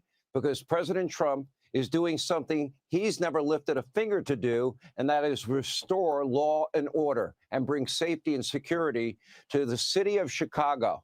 Take a look. Thanks, Del. So today's the day. I've got my RTA mock system and Coyote appliances. And they did tell me it was only going to take a few minutes. And I got to say, they were right. And that came fast. Transfer Texas National Guard units to the state of Illinois. What's the rationale for that? Yeah, Chairman, as you shut down the government, you voted to shut down the government, and you're sitting here, our law enforcement officers aren't being paid. They're out there working to protect you. I wish you loved Chicago as much as you hate President Trump. And currently, the National Guard are on the way to Chicago. If you're not going to protect your citizens, This may be one lying-ass bitch, but that was one true thing. President Trump will. These motherfuckers hate the country more than just because of Trump, bro. They hate There's Trump more. there's 150 people in here. Please hit the like button, please.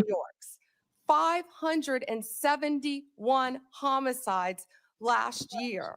If you were serious about protecting your people, you would be asking this administration for help. You're saying that we're coming into your state and your city.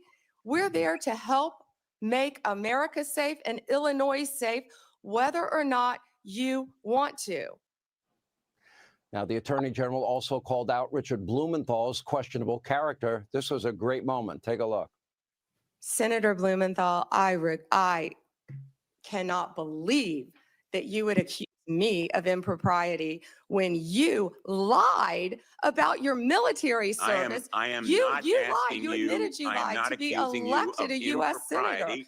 You I'm asking lied. you How about dare you? I'm a career prosecutor. Mr. Don't you Ballard, ever challenge my integrity. had I have apparently- abided by every ethics standard. Do not Oh, yeah? question my Hold ability on. to be fair and impartial as Attorney General. That's Pam Bondi, right? Just before I go on my rant. She was the prosecutor when Jeffrey Epstein got fucking let off in Florida. Don't forget that, bitch. Wow, checkmate again. Pam Bondi, not checkmate. L. And last but not least, Attorney General Bondi also embarrassed Alex Padilla. Most people have probably already forgotten about this lawmaker. Remember the guy from California? The reminder, he was a senator dragged out of the DHS press conference while getting physical with law enforcement after rushing toward Secretary Noem. These people are liars. Attorney General Bondi, you are the Attorney General of the United States. Director Patel reports to you. Do you believe he's doing a good job, yes or no? I believe Director Patel is doing a great job. You know where he is right now, Senator Padilla? Right now, you asked me a question. Yes, I know Director where Patel he right is, now and I know where is in he's headed Chicago, because you said it Senator earlier Durbin, in the hearing. fighting to keep You said it Chicago earlier in the hearing, and yes, I have been paying You attention. know, you want order in here Chairman. now, yet you stormed the Director of Homeland Security, Kristi Noem. You sure didn't have order that day, did you, Senator? Attorney General, you are under oath. I did not storm the secretary, the video. Oh, that was makes on very video. That clear. video's been released, I believe. I would say, Imagine her bitching at you in the morning with a hangover. No. I agree with her. Anyway, No this was thanks. a master class in calling out hypocrisy on the left. Unfortunately, over the past 2 decades, the Democratic Party has now morphed into from a liberal organization into a group of far left bullies, radicals who only care about one thing: political power. They are motivated by one thing: rage and hatred towards all things President Trump. And thanks to the president, Attorney General, the FBI Director, CAH Patel, who will join us in a minute. Thankfully, the rule of law is being restored in Washington, D.C.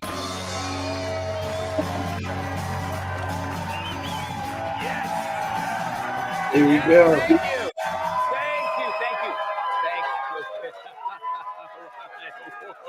All right, thank you very much. Remember, just pass the tip jar to your left and no coins.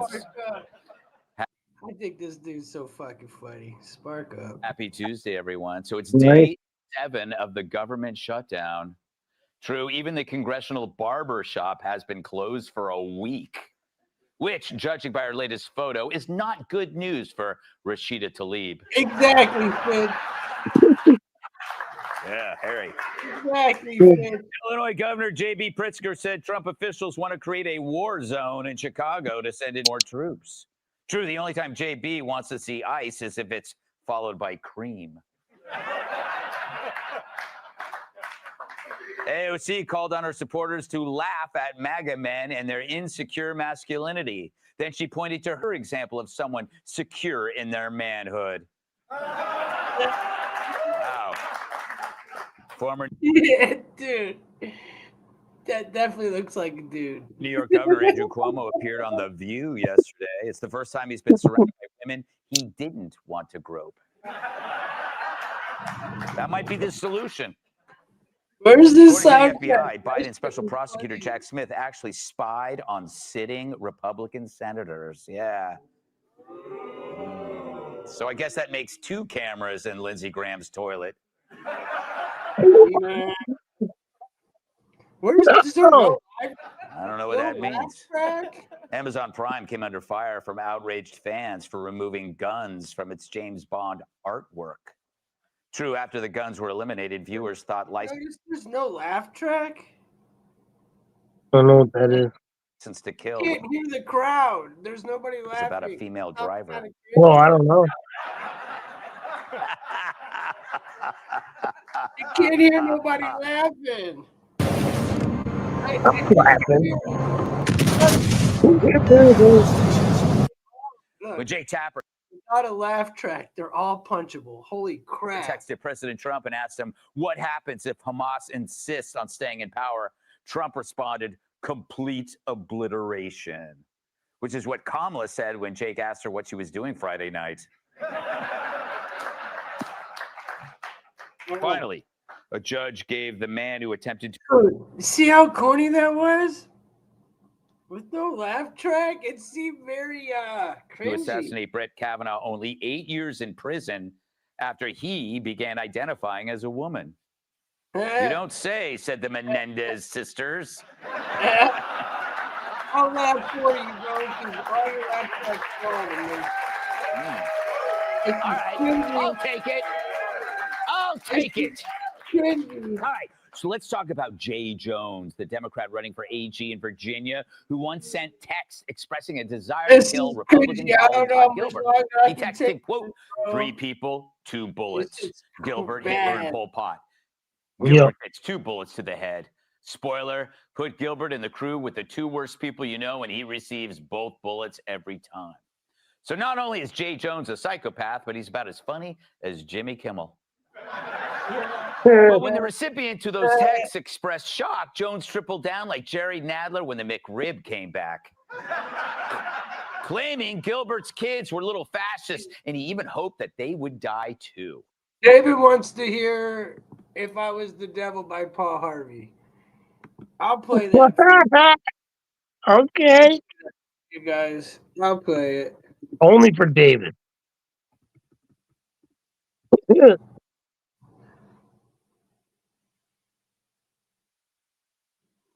Hold on.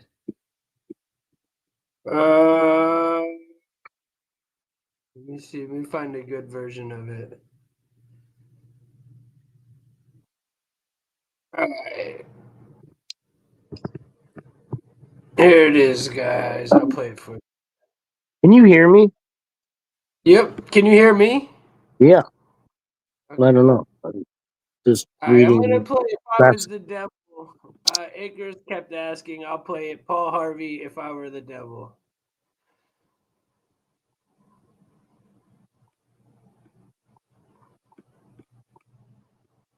If I were the devil, if I were the prince of darkness, I'd want to engulf the whole world in darkness. And I'd have 1/3 of its real estate and 4/5 of its population, but I wouldn't be happy until I had seized the ripest apple on the tree. So I'd set about, however necessary, to take over the United States. I'd subvert the churches first. I'd begin with a campaign of whispers.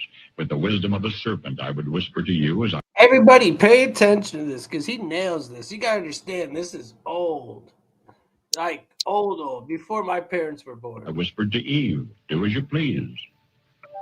To the young, I would whisper that the Bible is a myth I would convince them that man created God instead of the other way around. I would confide that what's bad is good and what's good is square.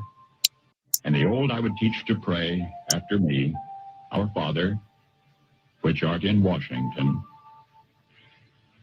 And then I'd get organized. I'd educate authors in how to make lurid literature exciting so that anything else would appear dull and uninteresting. I'd threaten TV with dirtier movies and vice versa. I'd peddle narcotics to whom I could. I'd sell alcohol to ladies and gentlemen of distinction. I'd tranquilize the rest with pills. If I were the devil, I'd soon have families at war with themselves, churches at war with themselves, and nations at war with themselves, until each in its turn was consumed.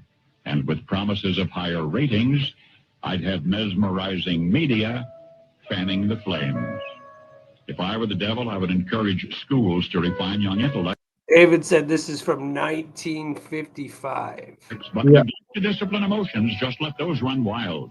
Until before you knew it, you'd have to have drug-sniffing dogs and metal detectors at every schoolhouse door. Within a decade, I'd have prisons overflowing. I'd have judges promoting pornography. Soon I could evict God from the courthouse, then from the schoolhouse, and then from the houses of Congress. And in his own churches, I would substitute psychology for religion and deify science. I would lure priests and pastors into misusing boys and girls and church money. If I were the devil, I'd make the symbol of Easter an egg and the symbol of Christmas a bottle. If I were the devil, I'd take from those who have and give to those who wanted until I had killed the incentive of the ambitious. And what'll you bet? I couldn't get whole states to promote gambling as the way to get rich. I would caution against extremes in hard work, in patriotism, in moral conduct.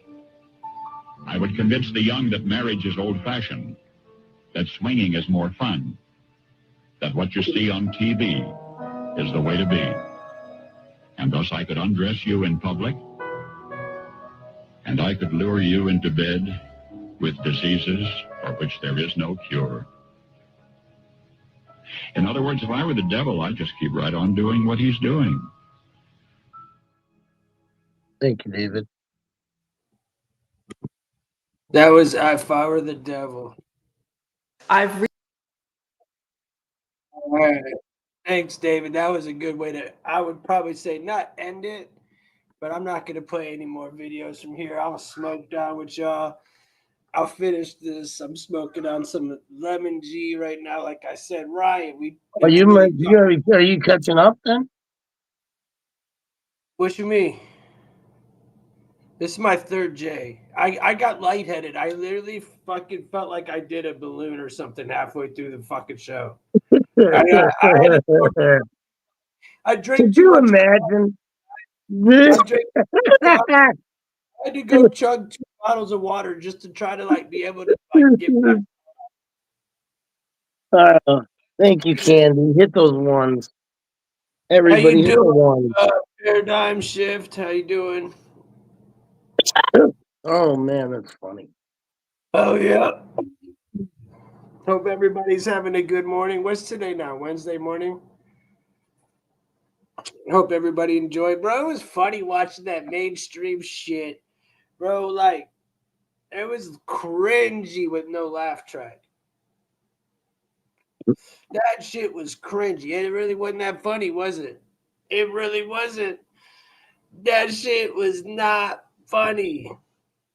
I'm sorry, but you cannot turn that type of stuff without a laugh track. I could not laugh. Some of it was, but Hello, man, Lion Strip Soup. How are you doing? it was really weird. I'm really, really, really sick of mainstream bullshizing. Hey, man. Yeah, man. Everybody's got their opinion with Charlie. R.I.P. Charlie. Either way, he's still passed. He's still a human being. I still say he stood for the First Amendment. I have no problem with the guy. I don't really know him. I didn't watch him enough. I'd be lying to you guys if I was like, oh, yes, I didn't really watch him. He was too mainstream for me.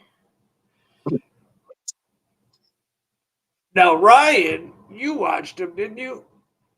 I watch them every morning on the shitter for hour. Yeah. You used to watch him every day. See, I couldn't do that. You know, when it happened, I remember it affected Ryan way more than it affected me. Everybody smash that like. We're 4 away from 70. Let's make that happen. Let's get to 70. I don't like this 66. That number's bad. Let's get off to 66. Let's go is 4 more. Y'all can do it. My flu jab. Oh, I hope Bro, you're all right, Candy. yesterday I was playing I poker. hope you feel better. And I did 2 dabs of some stupid gas, and then smoked 2 J's back to backs. And I went and was playing poker, and I got so tired on the poker table, I legit like went into like the spectate and fell asleep for well over an hour, dude. Like, dude, I'm like just in my chair, like in my seat where I'm at right now. I was that baked, you guys. I had to shut down, dude. Hey, nah, bro, not 66. Get them numbers up, baby. Let's get them to 70, guys. I Come see on. 67. Come on, hit the like, please. Trying to get 66, bro. Come on. Look out Why, for it, brother. why not? Yeah, Nobody trying to get that. been hours. They sided with the followers of the Antichrist and found out too late, and they got him. See, I didn't go down any of these rabbit holes, guys, with the Charlie Kirk stuff because I just didn't want to get in that. There's just too much other stuff going on in my world that I knew it was definitely a distraction. The fact is, just like we heard earlier, he was unalive and life goes on. Okay. But there's 100 million conspiracies to look into and not, what's really going on in our country right now, in our world. But he definitely is definitely a representation of a good, what you would call Christian, I think. I don't know, because I don't know him that well. I don't know. I mean, I don't know. He could have been the next president. I think. Maybe. You never know. What the hell do I know? Is there about to be 4 more likes going down in this bitch? It's to move to dig ID. Bro, that digital ID is definitely something to keep your eyes on. Definitely something to keep your fucking eyes on for sure. They showed the text messages. He wanted to stop supporting those people and he was not. That's what I hear, man. And I did find it odd that Benjamin made a comment about him when he's just like a YouTuber type person. Like, when does that ever happen? Like, people like this get murked. I know it was political, but it just seems so staged. There's just so much weird stuff that was going on with it. I'm not saying that it didn't happen or any of that type of stuff. I just know there was just way too much weird stuff with it in my book. Yeah. Read the comment. I couldn't go down the rabbit holes, dude. I just didn't want to. I did a little bit, but I stopped right at the when they couldn't describe where his pew pew went, and where the woods, and there was just too many holes, and I wasn't trying to keep going down a rabbit hole that didn't matter, That's why I personally didn't keep going, We are facing the evil ones. They want to, yes, they do.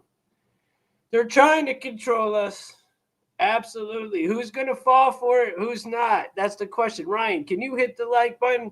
David, you got a couple likes for us, bro. Get us off this 66, bro. You don't think I hit the like button already? I don't know. I just don't want the 66. I don't. It's at 67, bro. No, mine says 66. Well, that's up. I can't do 66, bro.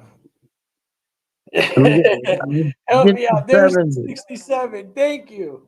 All God, right. I couldn't do the 66. It was giving me anxiety. I was having social anxiety here. Oh, I already put my cat's food in the oven. I'm like, I'm ahead of the game.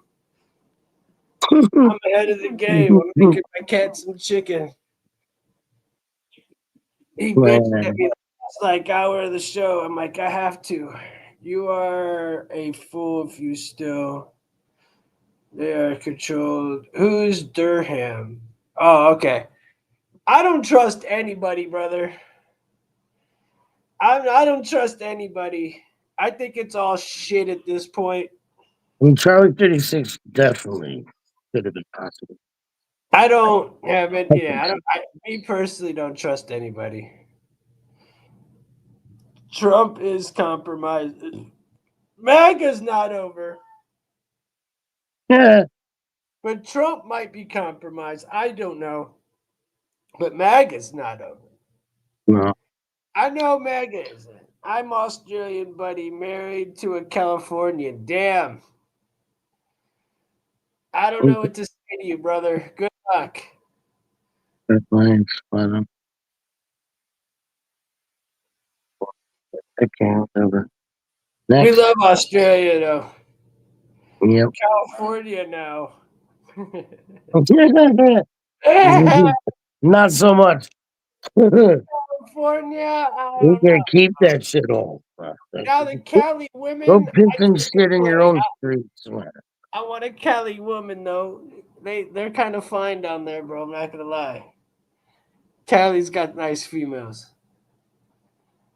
Yeah, I seen Both them. I seen Democrats them. and Republicans are compromised. Absolutely. The powers that be are weak. They let the devil in. Well said. They are weak. We all see it. Now who's gonna fall for it? Like that's all I keep saying. Is when this shit does hit the fan, who's the one that's gonna fall for it? Are we all gonna stand up? That's the real question. You know, are we gonna sit back? I hope everybody does not sit on their ass and take a check Like and let this usual. shit just happen. Please don't, everybody. I Please. don't think it's gonna happen this time. I don't know. I hope people see Yeah, through it. I kind of hope not. Both ways. I don't want people to. I don't want us to go through this again. If you're Australian, that means you might not understand how deep this goes. Trump is compromised. Supporting him makes you look like a clown. No, it doesn't make you look like a clown. He's going to get the Nobel Peace Prize, but it does. As an American, listen, I support him because he's our president. But to say you trust him and have faith in him, you got to be an idiot. At this point, I can't even watch the shit no more, man. I went from getting a couple 100,000 views and had to stop because I just couldn't take it no more. I didn't want to watch them anymore. I didn't want to hear them. I didn't want to push it. I didn't care. I'm all about the truth. And I realized Trump is just not who I voted for someone to get rid of. And this is the last thing I'll leave it at this as far as Trump goes. Like, yo, I voted for him to get rid of the illegals. And he's doing that. But I knew, and people are mad at him for it, but I personally knew when I voted for him, when they brought these illegals in, that it wasn't going to be easy to get them out. So did you guys not think that this was going to be an easy thing? Like, be honest. Like, dude, there's hundreds of thousands, if not a millions of fucking illegals here. Yeah, it's not going to be easy getting them out of here. No kidding. It's going It to took take them 4 years to get 10 them in years, here. probably.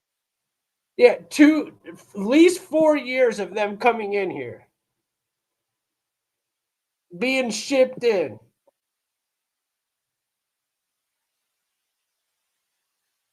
So, if we don't think that all this wasn't going to happen, if there's not a bigger plan, there was a reason they brought all these people in. It wasn't just for us to ship them out. 40 million illegals? Get out of here. Well, 4 years, at least in Biden terms. Now, was Trump bringing them in? Probably, but I know Obama was shipping them out. I don't know if he was bringing them in like that.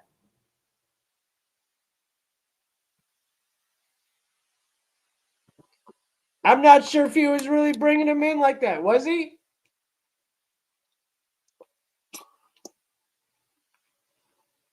I mean, I remember looking at their camps, and Obama had them looking bad, bro. Obama deported more people than anybody.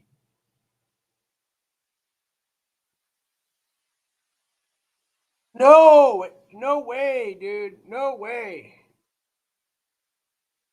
If you got, I don't know, man. I'm not getting into it. If you came here illegally, there's no amnesty. Obama was sending less than was coming in. Okay. What about Trump? Did the border stop when Trump was president and then it get picked back up again, or what? Trump said illegals are taking American jobs, but no Americans applied for those jobs and they got deported to businesses shut down. I mean, I'll say this. If you look around me, there's a lot of colored Mexican type people around that have all the jobs. Do you guys understand that amnesty is not the same as crossing the border illegally? Bro, you've asked the same question 6 times. If you're granted amnesty, then you're not here legally. Then why are you trying to even fucking bring up the conversation? That's all I'm asking you. Why? Yeah, if you support them at this point and you support everything, then dude, I don't support any of it at this point. I'm just disgusted with it all. It's kind of hard. It's hard to give a shit, you know?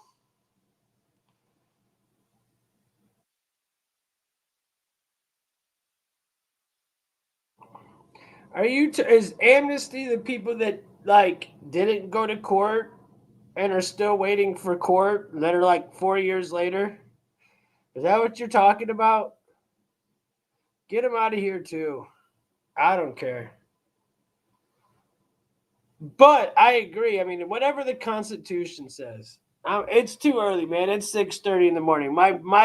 I'm being facetious at the moment. I'd have to think about it more. Oh, if the government granted them entry, then there's no way they should be shipped back. Fuck no.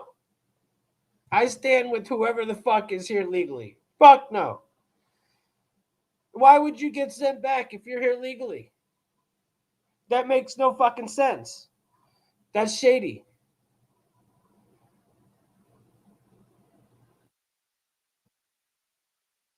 Hey, we love you. We love you. You have a good night. You have a good night. We're almost done here. We're getting ready to end this here in a minute. I hope everybody subbed up. Everybody has hit the like. We're 2 away from 70. Is there 2 left in y'all? Is there 2 people watching? There's almost 50 people. Is there 2 people watching that could hit the like? I think it would be great educational experience for you guys to just learn the whole amnesty. I don't give a shit. ABC. Man, if I had to sit down and watch a whole amnesty fucking video and really care about that shit, come on, Bubs. I'm just worried about our country and what's going on, bro. Amnesty is the last fucking thing I'm worried about, bro. Honestly. I feel like if you're here legally and you're doing the right thing, you're not going to get fucked with. And if you do, that's unjust. It's that simple. I don't need to look into nothing. Candy, you have a good damn night. Good morning. But I don't need no damn Good night. nobody to Candy. tell me. I know what it means. You come here for process of application for persecution. That's different. Icarus is going off right now. He's schooling these cats. He's schooling these cats. I'm trying to end Stop. it. Icarus is just schooling these cats. Let me see. This is funny. I will. I don't feel like looking it up, bro. I'm getting ready to end the stream. I'm just sitting here smoking, bro. Honestly, I'm just sitting here smoking, chopping it up, bro. I already did my show. This is weird. I'm done. I'm not looking nothing up right now. I don't give a fuck, bro. Hey, 1 like away from 69. That'd be kind of cool.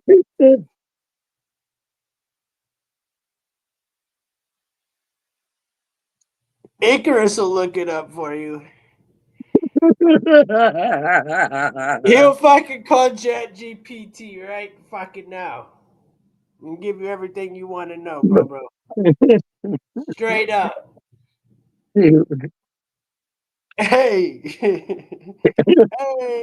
if you're smoking with me, you're still awake. Get the fucking light Nobody all the else way knows from them like 69 that. to 70. Let's get this shit so I can go to bed. 1 like from 69, 2 from 70. Y'all smack that shit for me. Just double tap the screen or hit the like, whatever the fuck, however the hell you do it. Brian, I would say just watch it. I gotta piss one more time, but I don't think I could wait long. I'll probably end it before I gotta go pee again. Man. I drink 2 bottles of water and a pot of coffee, y'all. I've been sitting here having a piss. I'm tired. It's 6:37 a.m., bro. I'm tired. Yeah, it's just this dude. Normally, dude, we would get a huge jump here in like 20 minutes. I'm not doing it. Oh my God, no. But normally we would get a huge jump here. I'm not going to. I got no more content. I'm just bullshitting with these cats. Since I'll when did we need subscribe and content? do us all favorite Honestly. action. No, I'm not looking it up, brother. I appreciate you. If you don't want to sub, that's cool, bro. But I swear to you, dude, nobody's gonna make me do shit right now. How about this? You donate $5 and I'll look it up, bro. There you go.